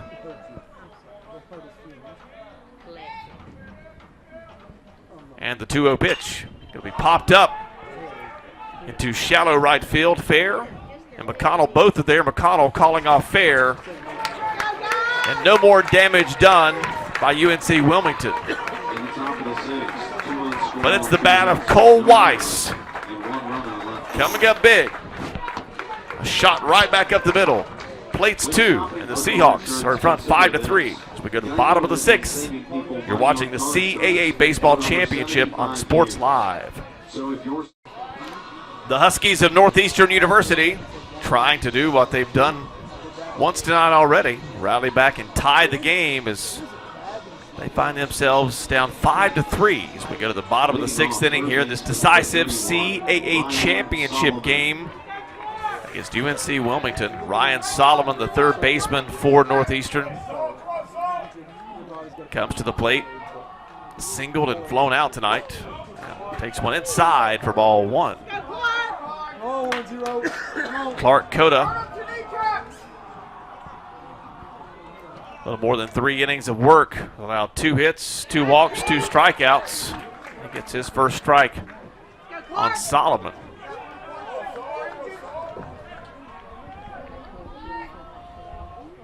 The pitch, 1-1, outside, just off the outside part of the plate. Solomon showing some patience to lay off on that one. Count is now 2-1. Hard hit ball to left center field is gone. Ryan Solomon takes Clark Cota for a ride. And it's a 5-4 game with no outs.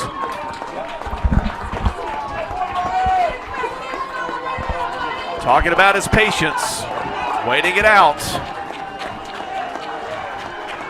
And Solomon got the pitch he was looking for, no doubt about it. Now at the plate, catcher number 15, John Mazza. Fielders gave chase, but that was well over the wall. So now 5-4 here at the bottom of the 6th. Catcher John Mazza to the plate for the Huskies. Fouls that one away behind 0-1.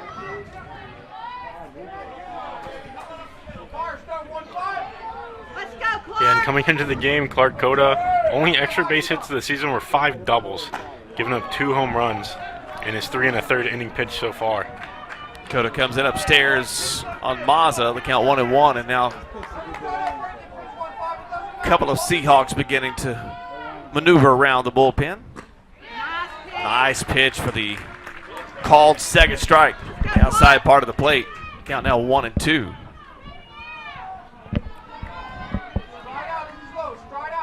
No outs thus far, but that changes on that pitch that totally fooled John Mazza.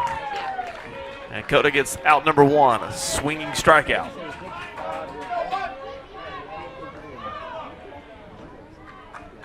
Now batting center fielder number 1, Mason Coppins. So Mason Coppins now coming to the plate. Center fielder for Northeastern. Chops one to first base. Byrne fields it. And quickly, the second out is recorded. Jumping on the first pitch, being aggressive as we've seen Northeastern be in this tournament. Charlie McConnell now coming to the plate. Now at the plate, right fielder McConnell player of the year. Charlie McConnell. Singled his last time up. His team down a run, 5-4 in the bottom of the 6th inning. McConnell takes strike 1.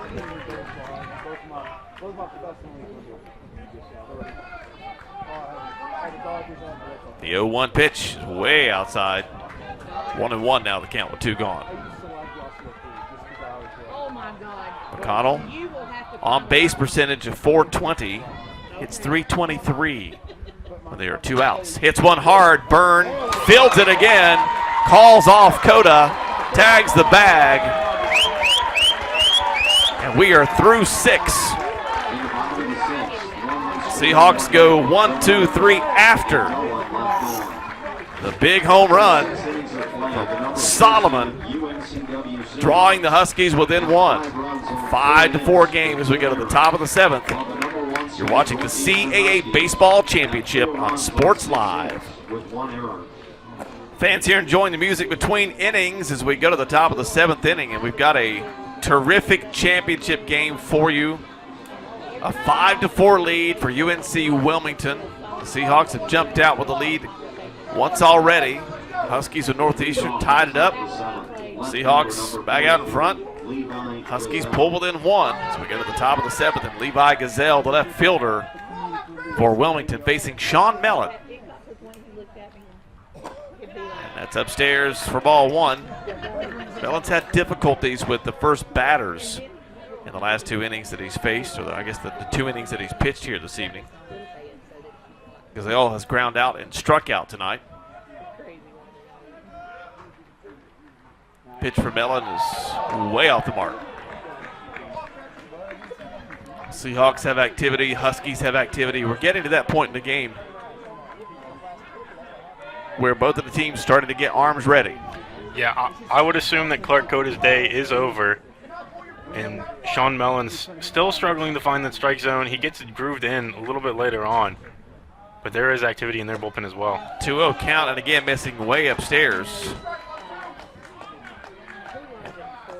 Mellon telling Mazza, the catcher, I'm okay. Okay. Big deep breath there for the big left-hander for Northeastern. He's just trying to find the strike zone here on the 3-0 count to the leadoff batter, Levi Gazelle, at the top of the 7th. Cannot find it there, way outside. Gazelle is aboard. Yeah, those are just mistakes you can't make. Walking the number 8 hitter. First game of the tournament so far, only hitting 188 as well, and you put him on base, and now gives them the opportunity for Noah Bridges to lay down a bunt and get a runner in scoring position with 1 out. Bridges is 0 for 2 tonight, batting .246 coming into the game. Let's go, Noah. The lefty squaring and showing the bunt. And tipped it. Strike one. Let's go, Noah. And if I'm not mistaken, it was Bridges who laid down a beautiful bunt down the third baseline that rolled perfectly, and it stayed fair for a single. Bridges behind Mellon 0-1 with no outs and a runner aboard. Gazelle at first and the throw over. So Bridges will step out.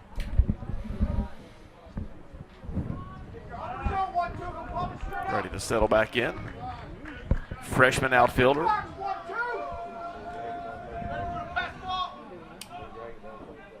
Starting in center field tonight is Bridges, showing the bunt again on the 0-1. Pulls back. And the count is even now, 1 ball and 1 strike. Sean Mellon still struggling to find the strike zone, and you can tell it here. I was a little surprised that Noah did stay turned around to bunt on that first pitch.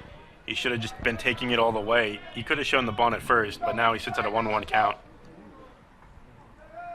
Mellon coming home. Bunt laid down, executed well. The throw over from Solomon is in time.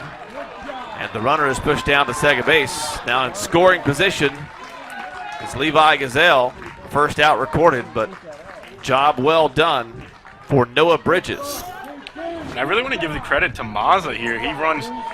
He sees Solomon field this ball. He runs directly to third base to cover the bag. To make sure that if there's a throw or an issue with the throw, that somebody's there to cover third base and it's not easily taken. It's also that you see Burt covering second base as well. And if Gazelle sees no one's at third base, if he can outspeed Burt running there, just a one-on-one race. So 1 gone. Levi Gazelle at second. Let's go, Greg. And back to the top of the Seahawks lineup, Greg Jones. Homered in the first inning, has struck out swinging the last 2 times. Mellon takes a peek at second, finds the outside part of the plate for called strike 1. Jones got this party started right with a leadoff home run at the top of the first inning. But has since that point had a hard time finding the offerings he's seen. The 0-1 from Mellon.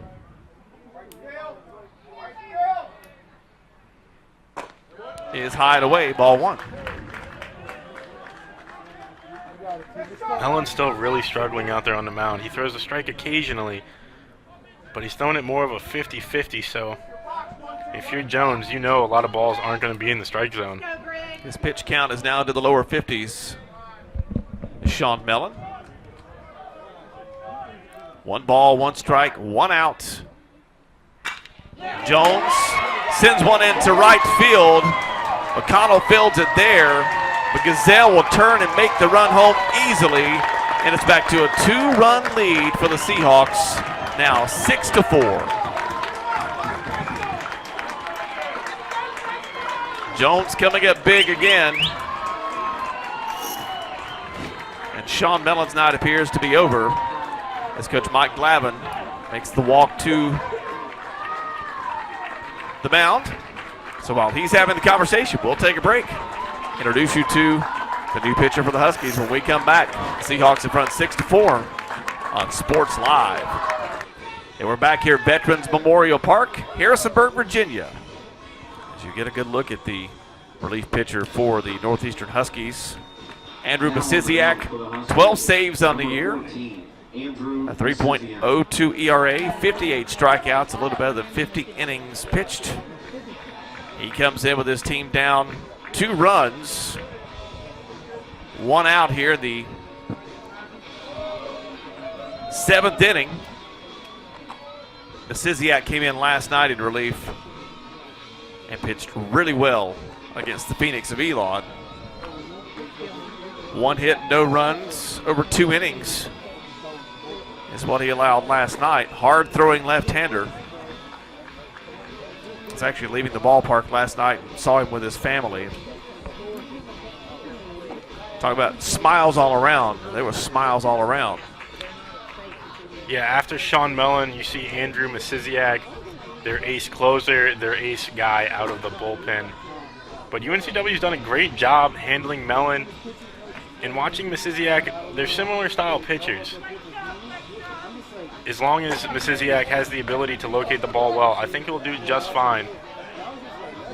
But UNCW is in the driver's seat. They have gotten into the bullpen. We saw Masiziak last night play, and we saw him warm up at the end of game 1 today in case they needed to use him. So he's got a little bit of wear and tear on him so far these past 2 days.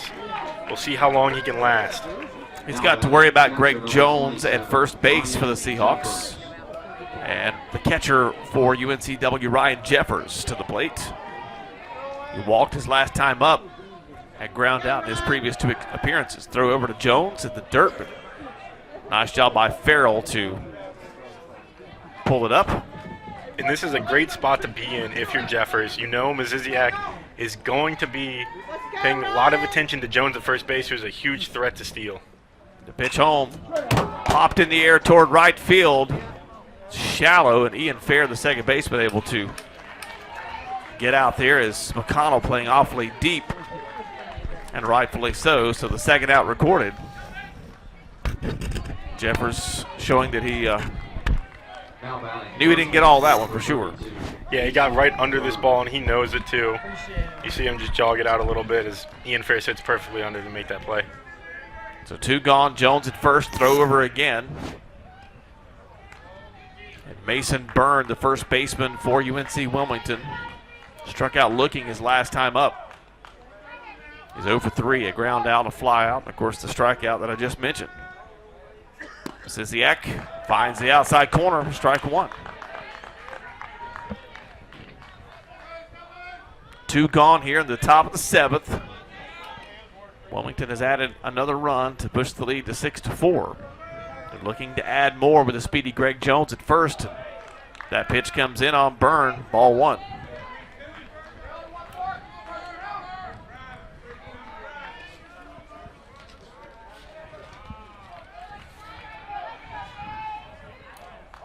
The 1-1 pitch in this decisive championship game. And again, a throw over.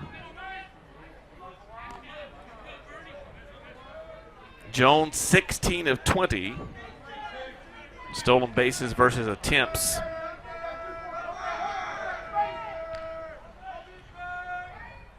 And he's off and running. The throw to first, the throw down to second is in time, and Greg Jones is thrown out. Nice read by Masiziak. Finds Farrell, who gets it down to second base. And the third out of the inning is recorded. We go to the bottom of the 7th. The Huskies in a little bigger hole here, but the defense helping shut things down a little bit with the still attempt. Shut down against Greg Jones. The Huskies coming to the plate next on Sports Live. This is the decisive championship game for the Colonial Athletic Association Baseball Tournament for 2018. And the UNC Wilmington Seahawks have a 6-4 lead as we go to the bottom of the 7th, and they're into the bullpen. Bringing out number 15, 6 foot, 170-pound senior Austin Warren out of Fayetteville, North Carolina. 8-0 record, 47 innings plus pitched, 1.70 ERA, 58 strikeouts for the graduate of Terry Sanford High School, which is a high school that's produced a lot of victorious teams in the state of North Carolina. So Warren coming in, facing 2, 3, and 4 in the lineup. Starting with Ian Fair, co-rookie of the year, the second baseman for Northeastern, who's 0 for 3 tonight. Coming into the game at 4 hits, 2 walks. Been one of the better bats of getting the ball batted around inside the ballpark. So it's Fair facing Warren. Just inside. This will be the 3rd appearance for Warren in this CAA tournament. He's already thrown 5 2/3 innings combined between the first day and the second day.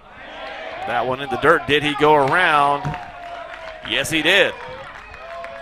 Called strike 1 on Ian Fair.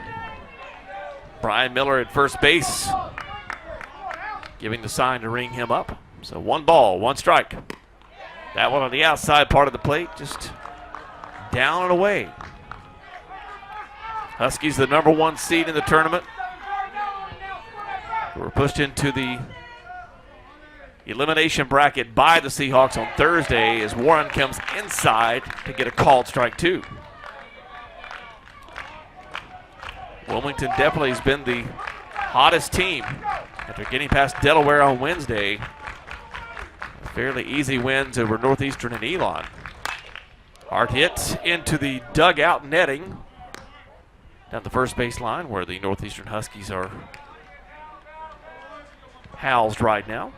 So the count stands 2 balls, 2 strikes to Fair, who, when he's the leadoff batter, is a 400 hitter. His team needs him to come up big now. He's going to chop one toward third base. Weiss fields it. The throw over is not in time. Burns stretched out there. And I think he asked if his foot was off the bag. Brian Miller at first base gave the sign that Fair, who's quite speedy, was safe. First baseman number 18, Jake Farrell. Yeah, the foot came off the bag. You could see him trying to push it back there. It's a great call. So Fair's aboard. Yeah, and we also did see Austin Warren yesterday pitch against Elon. He went 4 1/3 yesterday morning. Warren finds the corner there against Charlie McConnell. I'm sorry, against Jake Farrell. The 0-1 pitch to the home run hitting Husky, batting in the 3rd spot. It's low and away, ball 1.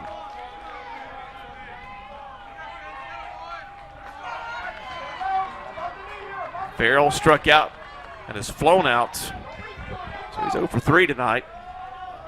It has been maybe the best bat in this tournament, or at least one of the top 2. I think there's no question that Jake Farrell is the best in offensive leaders throughout this tournament. It's him and Charlie McConnell, and McConnell just really hasn't shown up to the tournament, but so far in these 2 championship games, McConnell has shown up. Fair's at first, 1-2 the count. Warren gets Farrell down on strikes for the 2nd time tonight. And that's a huge strikeout for Austin Warren. Get that 1 out and get out the best hitter right now in this Husky lineup. He does a great job getting him chased on the curveball. A little low, but great ball placement by Austin Warren, who's having a fantastic tournament so far. 1 out, and also having a fantastic tournament, the designated hitter, Scott Holzwasser. Hit a home run in the 3rd inning. And he's the tying run now, and he takes ball 1 from Austin Warren, right-handed hurler for the Seahawks.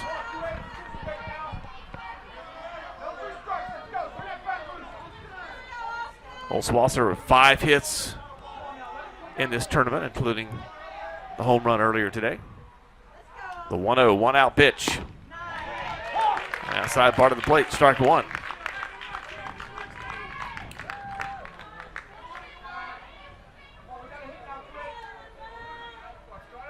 Fair stepping off at first. Warren coming home, dropping that one in front of the plate. The count is now 2-1.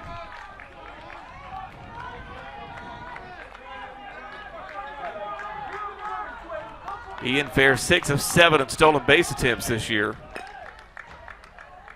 but does have good wheels. So a ball hit to the outfield. He's definitely going to be looking for third. Called strike 2 on Holzwasser. So Warren follows up a ball with a strike. The last 4 pitches. The 2-2 count with 1 out. Here at the bottom of the 7th inning. That one bounced around. Nice block by Jeffers, the catcher.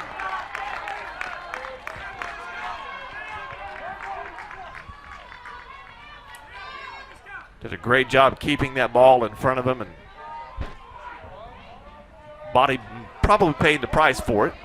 Yeah, I think the umpire was giving him a nice little breather time there. Yeah, as he's cleaning off the dirt of rubber off the plate. Rewarding the hustle, if you will. The full count. Pitch to Holzwasser with 1 gone and 1 on here at the bottom of the 7th. Swing and a miss. Fair stealing. He is out, and it's a double play. Strikeout, swing out. And Wilmington is through. Looking at the conversation taking place beneath me as we see the replay here. Coach Glavin unhappy. Mason, the batter, Holzwasser, unhappy. But to no avail, it is a double play. As Fair was thrown out. That takes us through 7. 6-4. That's the Wilmington advantage. We'll come back to Harrisonburg, Virginia on Sports Live. Back in Harrisonburg, Virginia, Mason Byrne, the first baseman for UNC Wilmington, to the plate here in the top of the 8th. Takes ball 1. We see Andrew Misiziak wasting no time at all. Comes inside, delivers ball 2. He gets the ball back, he's ready to work. I don't think I've seen anyone go through warm-up pitches that fast before. Even in between pitches, he's having to wait on the batter more often than not. Misiziak's 2-0, swing and miss from Byrne, cannot catch up to that one. Mason Byrne hitting .336. 0 for 3, a ground out, a fly out, and a strikeout. As Misiziak deals it up.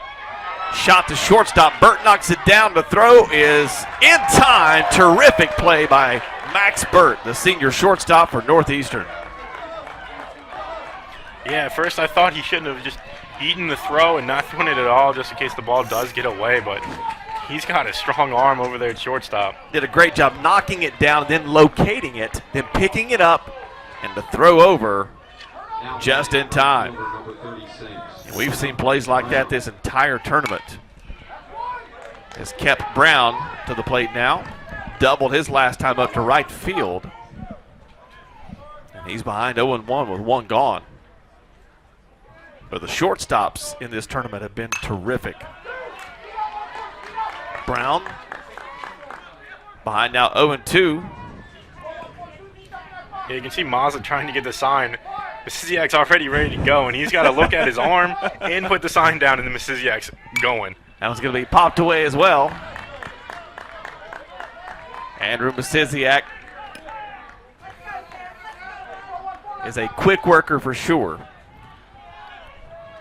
He's out there. He has a task and a job to do, and he fully understands what it is, and he's ready to get to work. Yeah, I think the Seahawks need to disrupt his rhythm just a little bit.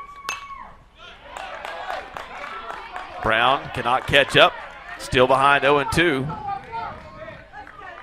His double earlier was huge. And then he scored the 6th run. So he chops that one down to third baseline. Brown's doing a phenomenal job fighting with an 0-2 count as he's fouled off 3 straight pitches in a row. Well, he's there to work too. And he knows being behind 0-2, understanding who Misiziak is and the type of pitcher he is, you've got to be swinging. That one's away. So the flow of the foul balls is broken up there. Now 1-2 the count with 1 gone here in the top of the 8th and a 2-run lead for UNC Wilmington.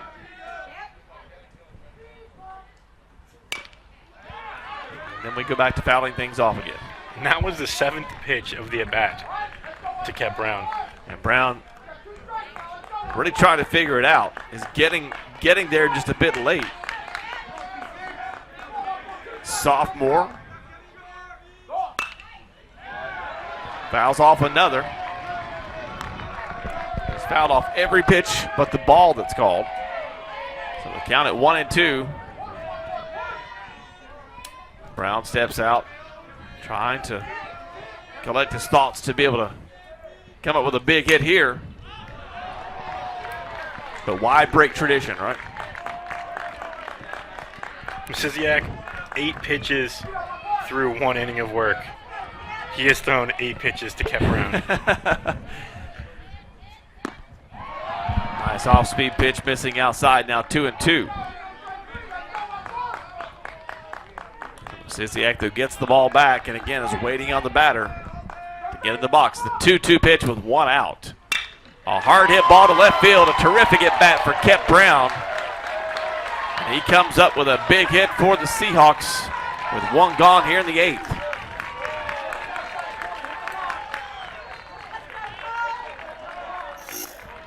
Fouling away 6 pitches, and it takes one about waist high, Sean, and just drives it into left field.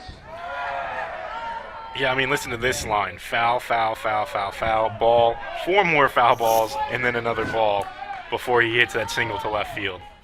Cole Weiss to the plate. Swing and a miss for Weiss. He's 1 for 2 tonight. And that 1 hit came up big in the 6th inning to score 2 runs and put them ahead. Weiss likes the big stage behind 0-1. Swing and a miss there, now 0-2.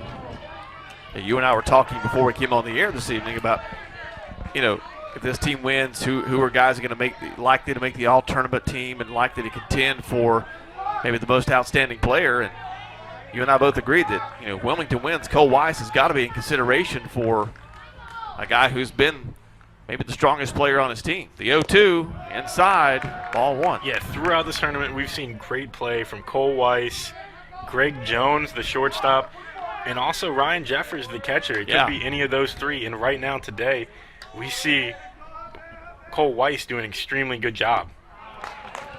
As we say that, he goes down on strikes for the 2nd out of the 8th inning. But don't let 1 strikeout put a blemish on what's been a terrific tournament for him thus far. We still have more time to go here. Now at the plate, designated hitter number 30. 2 outs. Andrew Misiziak on the hill for the Huskies. David Schaefer, who hit a 2-run home run in the 2nd inning. He's to the plate as Misiziak goes over to make sure Kep Brown is back on first base. Misiziak's pitch, hard hit. Fair with a great stop. Just to go down to 1 knee to pull that one in. And that records out number 3. And the terrific defensive play here in the CAA baseball tournament continues with freshman Ian Fair with the stop and the tag out. We go to the bottom of the 8th inning. Wilmington in front 6-4. Come back with us on Sports Live. Back in Harrisonburg, Virginia, someone taking in a little free baseball out there. Looking for a souvenir as well as we go to the bottom of the 8th inning, the decisive championship game between UNC Wilmington and Northeastern. The Huskies had to win earlier today to force this game 11. They did just that, but now they got some work to do. Down 6-4 at the bottom of the 8th, and it's 5, 6, and 7 hitters. Max Burt, the shortstop.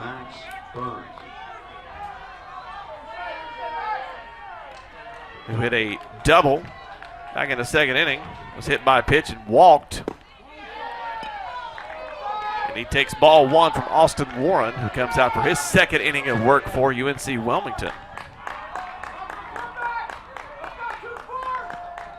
Burt takes a cut at that one, cannot catch up as he goes down and away, and the count evens at 1.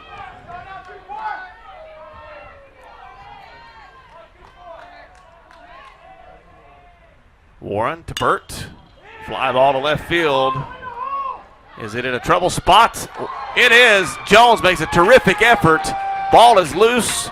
Burt is at second before Gazelle able to run it down. That was hit in a difficult spot. We've seen Jones tonight make a great over-the-shoulder catch already, but that one was just too far out there to get to. And you can look and see where Jones dove for this ball. And you can see how far he is into the outfield. He's a lot further out there than Gazelle is, and it just shows his speed and how fast he can move and how far he can move, especially a hard play for him. So leadoff double. No outs. Conversation on the mound between Jeffers and Warren. Now batting left fielder number 6, Cam Walsh. Cam Walsh steps to the plate. He represents the tying run, with no outs here in the bottom of the 8th.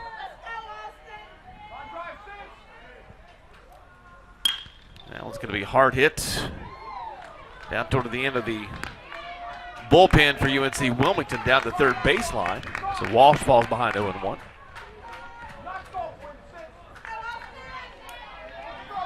He flew out his last time up in the 5th inning. Walsh hitting 276, but 372 with runners in scoring position. Ball 1 called as we saw Burt out there trying to get in the head of Warren a little bit. And we also saw Walsh kind of square around to bunt the ball. So 1-1 count. Cam Walsh, the left fielder for Northeastern. Warren deals, hard hit ball toward right field. Catch is made. Burt is on the move. He slides in safely. So the first out recorded. Walsh got a hold of that one, but Brown able to run it down. Now at the plate, third baseman number 31. Had to go down in the zone to get it. Lifted it way up there. And Brown showing his arm strength, getting that ball in, but from right field to third with the jump that Burt got as soon as he went back to tag up. Too much. Ryan Solomon homered in the 6th. He takes strike 1 on the outside part of the plate. Strikeout would be extremely huge here for Austin Warren. Warren has 2 strikeouts on the night. He's allowed 2 hits as well. 1 gone. The 0-1 pitch to Ryan Solomon, the third baseman for the Huskies, is going to be popped into left field. Gazelle makes the catch. Burt starts and then turns around. And the Wilmington fans are cheering a good throw. I don't think Burt ever intended to come, though. No, he didn't. I think he wanted to see how Gazelle did play this ball.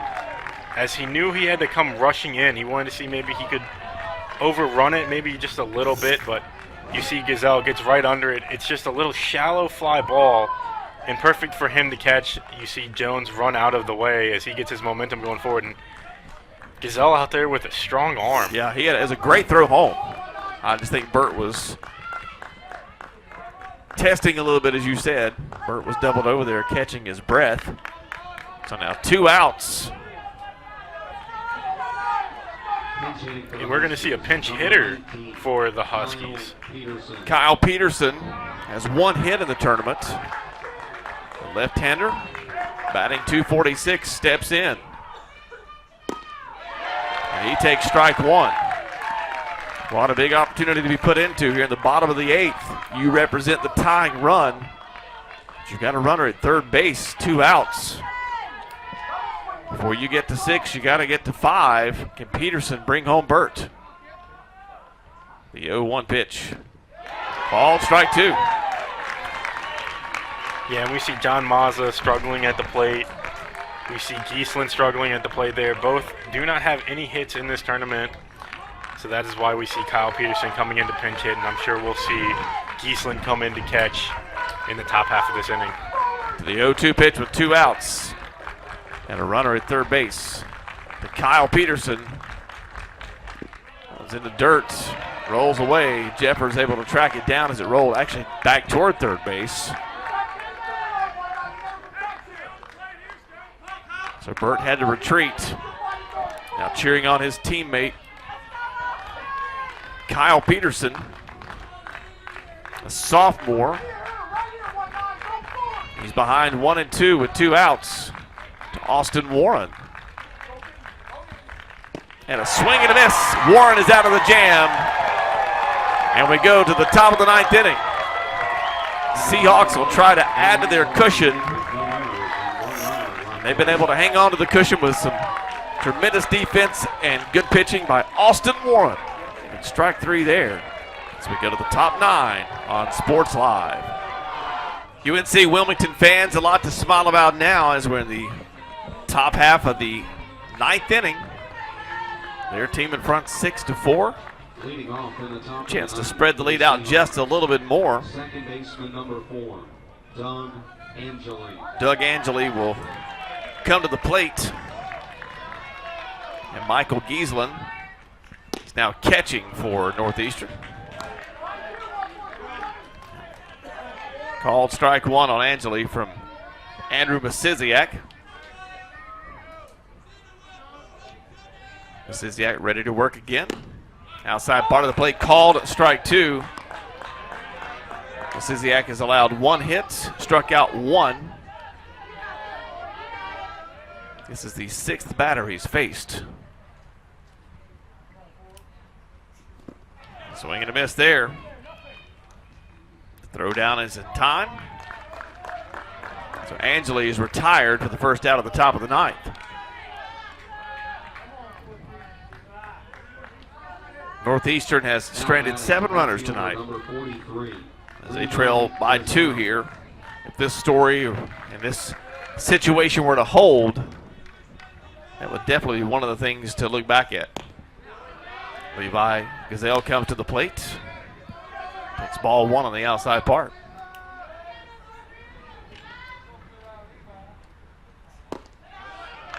Ball 2 on the inside part of the plate.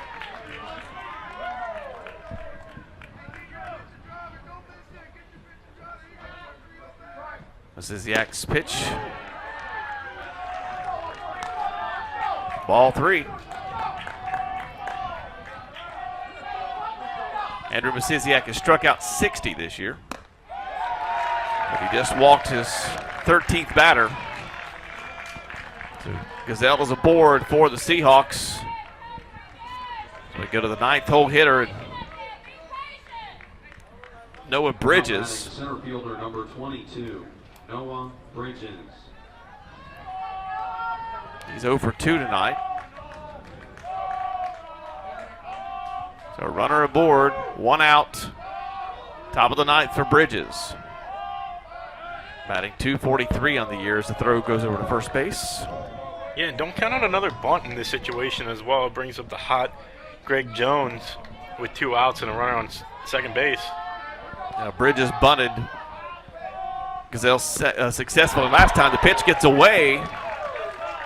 Gazelle's going to scoot on into scoring position.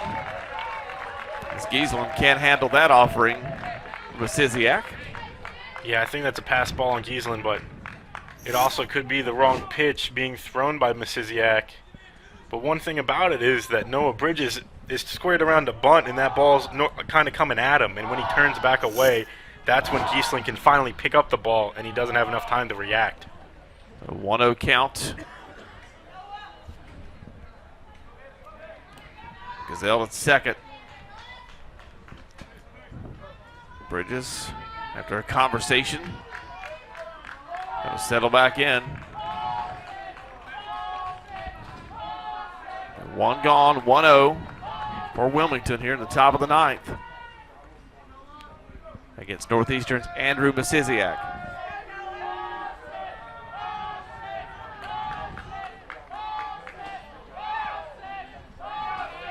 The pitch.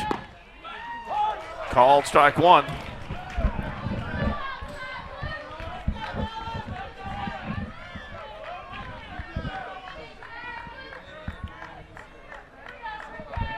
Bridges, the lefty, awaits the 1-1. Called strike 2 on the inside part of the plate. Bridges maybe not so much in agreement with that call. So the 1 out, 1-2 pitch from Masiziak to Bridges. With Gazelle at second. His shot toward fair at second base. Digs out the grounder and throws it over, but it does move over. Gazelle to third base with 2 outs. Back to the top of the lineup for Greg Jones. Big single for him last time around. Brought with an RBI. Shortstop number 2, Greg Jones. Great job by Bridges to get a productive out, especially when he went down in the count 1-2. Jones takes a strike on the outside part of the plate. 278 hitter. That's an on-base percentage of .402. He's behind 0-1 to Andrew Masiziak. The ball down and away, 1-1 to count. And I'll give credit to Greg Jones. He went 0 for 3 earlier on in the day, 2 strikeouts. He left 5 runners on base. And he's come into game 2 with a completely different attitude, and he's doing extremely well with 2 RBIs. 1 ball, 1 strike. The pitch back up the middle, past Masiziak into center field, and it's another RBI single for Greg Jones as the Seahawks spread their lead even more. Now 7-4, UNC Wilmington. And we've been talking all tournament, why is Greg Jones hitting in the cleanup spot? They move him to the number 1 hole for the game today due to some injuries in the lineup. 3 RBIs, 3 hits, spectacular game for the shortstop, Greg Jones. You saw a great effort there by Max Burt, the shortstop, Now batting, sprawling out, giving everything he had, trying to get to that ball. And that's the kind of effort you like to see at a championship game like this. 2 gone. 1 on in the form of Jones at first. And the throw back over to Jones. As Ryan Jeffers, the catcher, batting second, comes to the plate.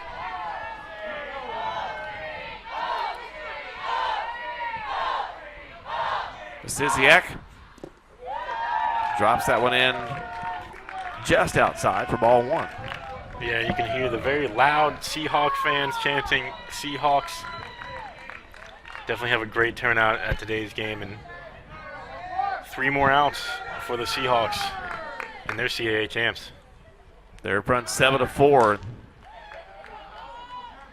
Still at the plate, Jones at first base as a throw back over by Masiziak.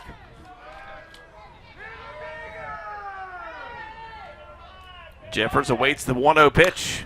Going to foul it back out of play. You know, Wilmington has brought a great fan contention. A good number of folks, as you pointed out earlier, for Northeastern. Charleston, Elon each having good fan contentions here. Delaware had a tremendous representation of their fan base. Hofstra was the first team to exit the tournament on day 1. They had a good number of folks with them as well. So it's been, this location in Virginia here is about the middle spot, about as middle spot as you can get, I guess, between the northern teams and the southern teams in the CAA. The 1-1 pitch with 2 gone, fouled away, 1-2. And this tournament will be back here next year, as James Madison had a 2-year turn hosting. And I'm partial because I work with these folks here at JMU, but they don't do anything badly. They do everything first class. The throw over. Duke's not even in the tournament this year, finished 26-26. We're hoping to be able to play next year here. But a great job by the staff at James Madison University. The 2-out, 1-2 pitch is another throw over to Jones, who Masiziak is trying to keep as close to first base as he can. Jones with some great speed.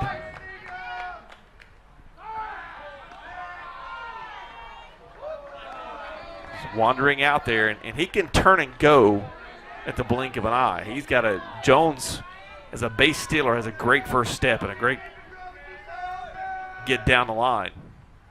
The pitch, low and away. Now 2-2. You know, it's a little odd from Missisiak to get in a groove, get up in the count 1-2, and then make 4 or 5 overs to first base. 2 balls, 2 strikes, 2 outs here in the top of the 9th. Missisiak to Jeffers, and that one's fouled out of play.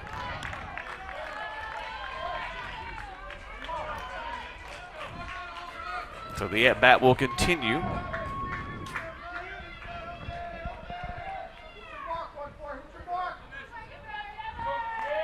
Missisiak trying to end the threat here for UNC Wilmington. Jeffers stays alive. And the Huskies have got some work to do. And we've seen teams in this tournament put up more than 3 runs in an inning, so it's not an unlikelihood. You've got 9, 1, and 2 coming to the plate for Northeastern once we get out of this 9th. The 2-2 pitch is popped into the air. Into right field. McConnell makes the long run in. He and Fair avoid one another. And the 3rd out is recorded. But it's not before another run is tacked on for UNC Wilmington, who are 3 outs away from calling themselves the 2018 CAA champions. We're back to the bottom of the 9th, next on Sports Live. UNC Wilmington fans dancing to a little old-time rock and roll and dancing to the fact their team has a 3-run lead as we go to the bottom of the 9th inning. Northeastern will send 9, 1, and 2 to the plate. Each of these fellas have got at least 1 hit tonight. And they're going to need to be productive early to keep things going in this decisive championship game. Huskies find themselves down 7-4. Center fielder Mason Coppins to the plate. He singled back into second, struck out looking, and ground out. Center fielder number 1, Mason Coppins. Austin Warren returns for the 9th inning for Wilmington. First pitch, a called strike 1.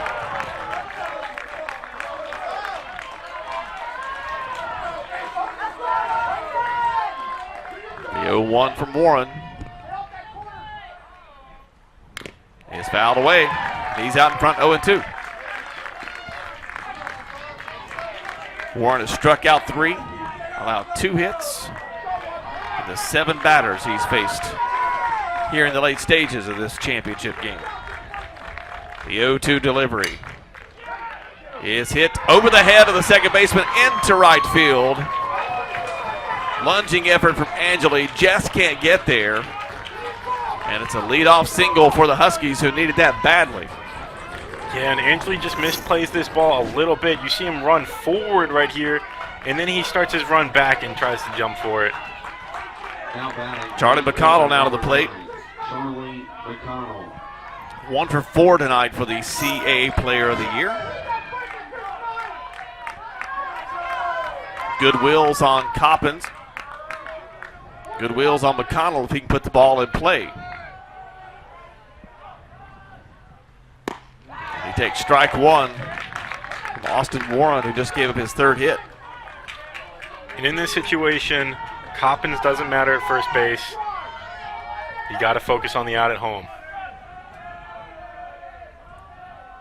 Coppins hit the 9th of the night for Northeastern. That pitch from Warren, down and away, and a good stop by Jeffers to keep Coppins where he is. No outs, 1 ball, 1 strike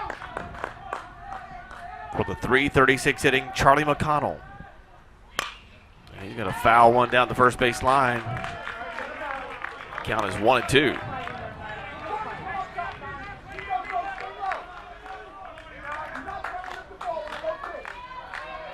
McConnell, a junior. Again, the Player of the Year. He's had an outstanding year for the top-seeded Northeastern Huskies.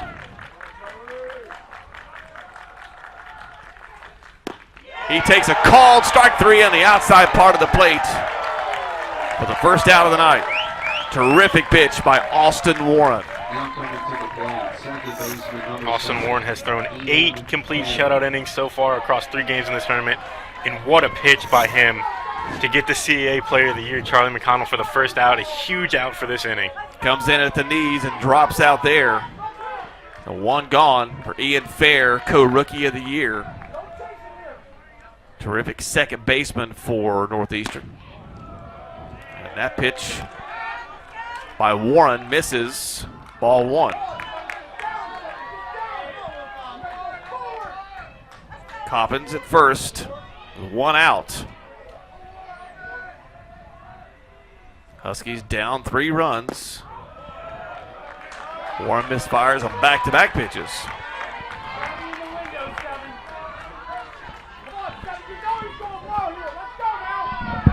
Austin Warren has not walked anyone.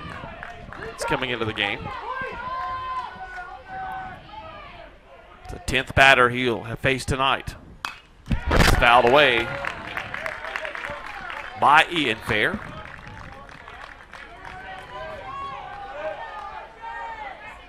Two balls, 1 strike, 1 out.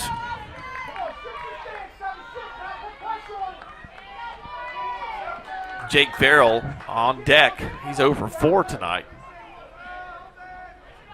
2-1 pitch with 1 gone and a runner aboard from Warren to Fair. Chopper fielded there for 1. The throw does not take place. Heads up play by Jones, who realizes that you're taking a chance with the speedy Fair getting down the line. You got the lead runner, which is the most important one. And a great job by Angeli to get the lead runner as well. Second out, 1 runner on first base. But you better watch out because Jake Farrell's up the bat. And Farrell's got to be frustrated because he's, again, been probably the most consistent hitter in this tournament. Struck out in the first, flew out in the third and the fifth, and struck out again in the 7th for an 0-4 night. 2 gone. Fair at first. Warren to Farrell, ball 1.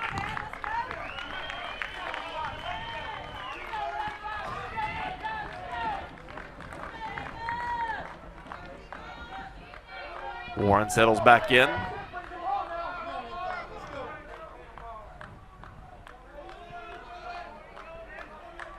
The 1-0 pitch. Swing and a miss. Jake Farrell's had a hard time tonight catching up to what UNC Wilmington was dealing. Yeah, the off-speed pitches are really keeping Farrell off balance, and you see Warren knows that, and he's continuing that. The 1-1 pitch from Warren to Farrell, called strike 2.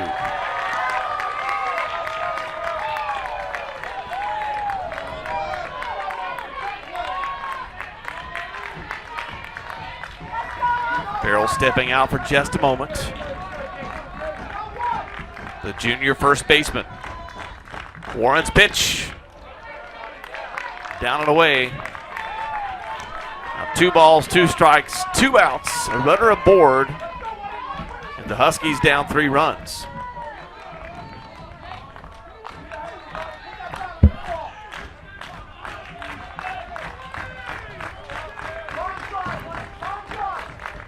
And the 2-2.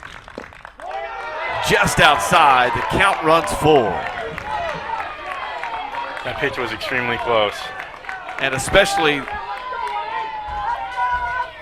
the way things are going here, as tight as this game is, that's been a hard one to lay off of. The 3-2 count. Warren to Farrell.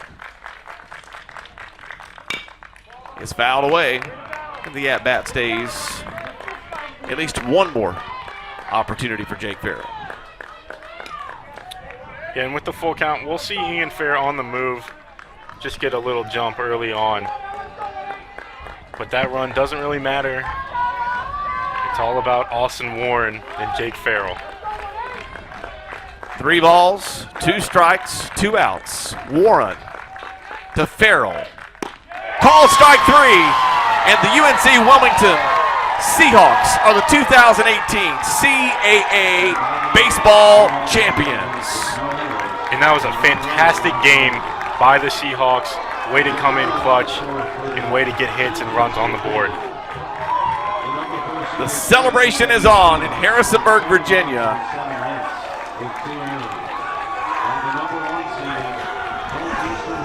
The timely hitting of the Huskies.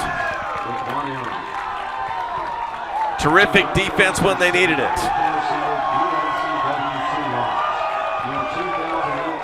And the 5th CAA tournament title for UNC Wilmington, the 4 seed coming into this tournament.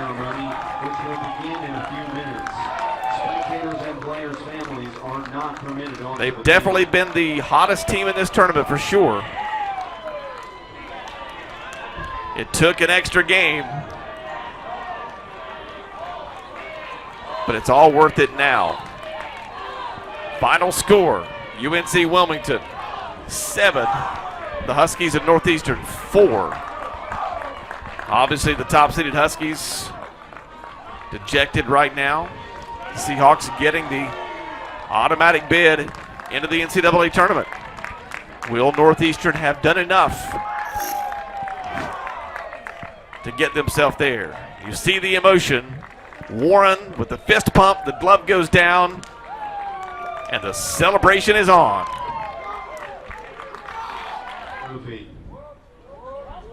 Billy Sullivan of Delaware. Kyle Bronovich of Elon. Kyle Baker of Delaware. Greg Jones of UNCW.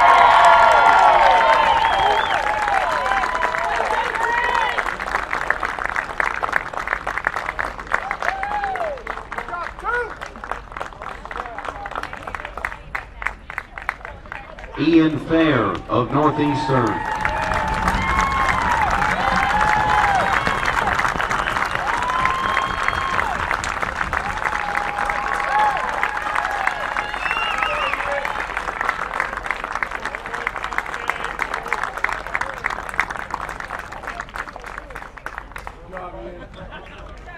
Alex Royalty of UNCW.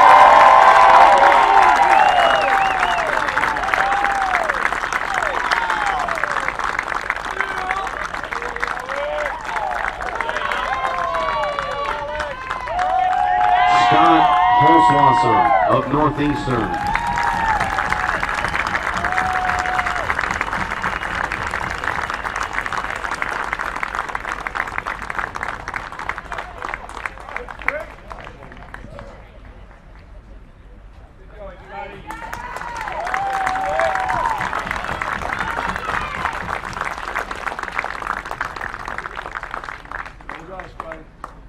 Ryan Jeffers of UNCW.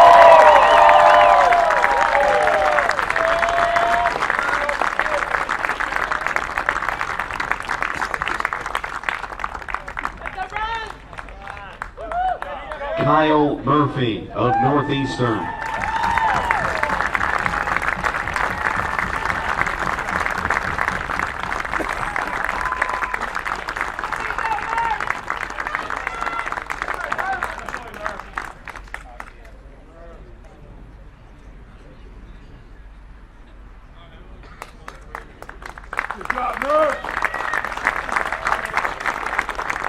Austin Warren of UNCW.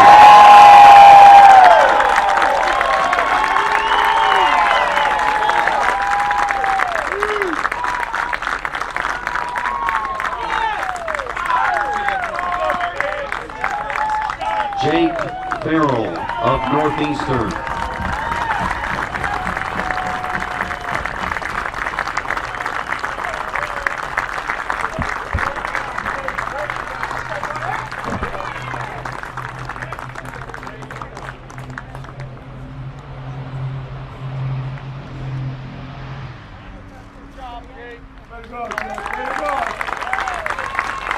And now, recognized for his outstanding play throughout the championship, the 2018 CAA Baseball Championship Most Outstanding Player, is Cole White from UNCW.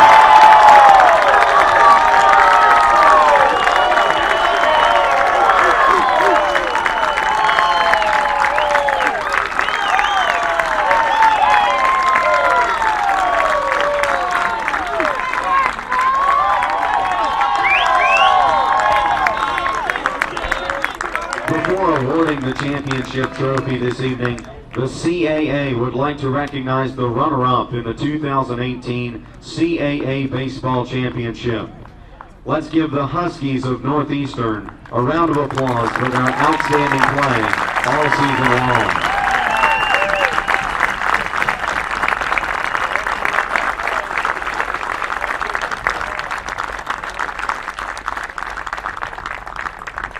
And now for the championship trophy presentation. The Colonial Athletic Association congratulates the Seahawks of UNCW, your 2018 CAA baseball champions. Will the team captains come forward to accept the trophy on behalf of UNCW?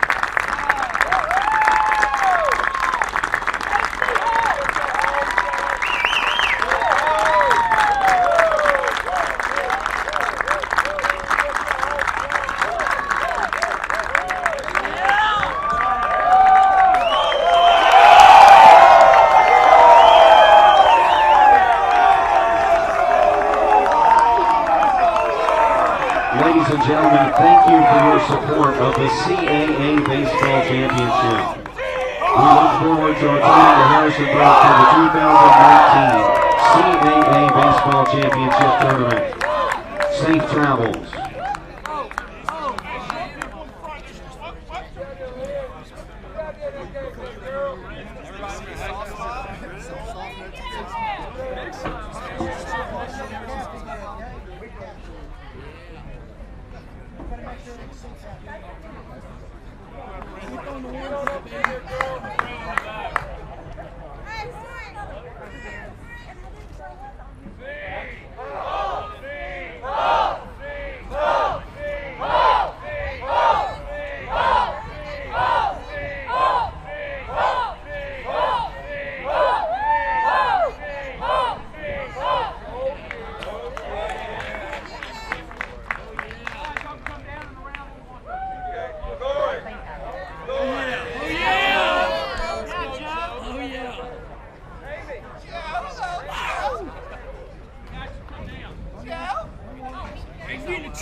To get the job done, and this is an opportunity for UNC Wilmington to celebrate. Now let's go down to Bobby Broyles, and I believe he's got our most outstanding player standing by with him.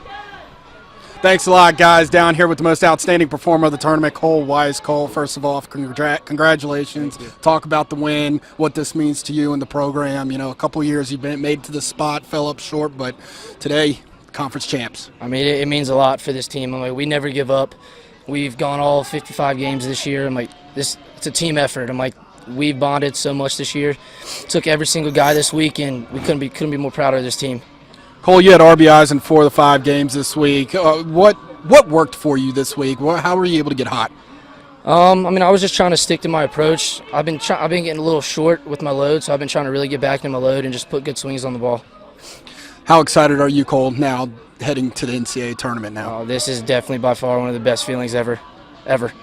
Congratulations. Go celebrate with the team. Coach Scaff, unbelievable win. First off, what did you tell your team in between that period of the first game earlier today and coming into the second? I think the biggest thing was, our guys wanted it so bad, and we knew that, but, just to try to relax and play like we have the first 3 days of the tournament and, no pressing. Mm-hmm. I felt like we had some of that going on in the first game, and, because they wanted it so bad and it was sitting right there for us, but the biggest thing was come back to the ballpark with a new approach, new attitude, and we've got one game to play, and it's for all the marbles. And we knew that Northeastern were going to play extremely hard, and it was a tremendous, contest. Both teams with great emotion, and you know, we didn't have to worry about trying to get guys up and on either side. And, you know, Mike and I talked about that after the game, and I got to congratulate them for one phenomenal year. I mean, they had a tremendous year during the regular season, and you know, a great run here. And you know, I'm pulling for those guys as hard as I can to try to get in, you know, into the NCAAs because they deserve it. They certainly deserve it. Their RPI is where it needs to be. Mike can't do much else than he did this year with his schedule. And they played tremendous competition, and they won a lot of games. So they certainly deserve to be there. But, you know, we're excited and very fortunate to be moving on, and we're looking forward to that. Coach, you know, the last couple seasons, you know, you've gotten to this point and it's been heartbreakers. What does it mean to finally, you know, kind of get over that hump a little bit? We needed it. You know, we put ourselves in position. The great thing is that, you know, we've been able to put ourselves in this position to get there, but, you know, you want to be able to finish it. Yep. And this group has worked awful hard all year, you know, from the start in the weight room, the conditioning, on the field. And like Cole said, they've become very close, and you know, they pull for one another and they believe in each other. And you know, I really think that's what got us through this week is guys just believing in each other and believing in their own ability and going out and having fun playing a game. Speaking of Cole being the most outstanding performer of the tournament, his bat got really hot this week. 4 of the 5 games he drove in runs, including this one right here to take the lead for good. Talk about his performance this week and what was working for him. You know, he got things going a couple weeks ago when we were up at Northeastern, and you know, it really started to feel comfortable in the box and putting himself in a good hitting position every at bat, and that gave him a chance to slow the game down, and he's carried that right through the last 3 weeks. And you know, we're very fortunate that you know, he was able to continue it this week. Yeah, he came up in a lot of big situations and was clutch the whole time. And Coach, you're returning back to the NCAA tournament. What do you expect from these guys? What is the excitement around the program as you wait to find out where you'll be going on Monday? It'll be interesting to see where they send us. And, you know, really at this point we're not too often concerned about where we go. We've just got a chance to keep playing. And, you know, we'll rest tomorrow going home and then probably take a little bit of time off on Monday. We may work out a little while on Monday, and we're certainly going to sit and watch the show. And then begin preparing Tuesday, Wednesday, and try to put together scouting reports on the teams that we will face in the regional. And our guys will be ready to play. They'll be excited about it. They're going to continue to push one another and hopefully continue to play as loose as we did this week. Coach, we look forward to watching you guys in the NCAA tournament. Congratulations, 2018 CAA baseball champions. Bobby, thank you very much.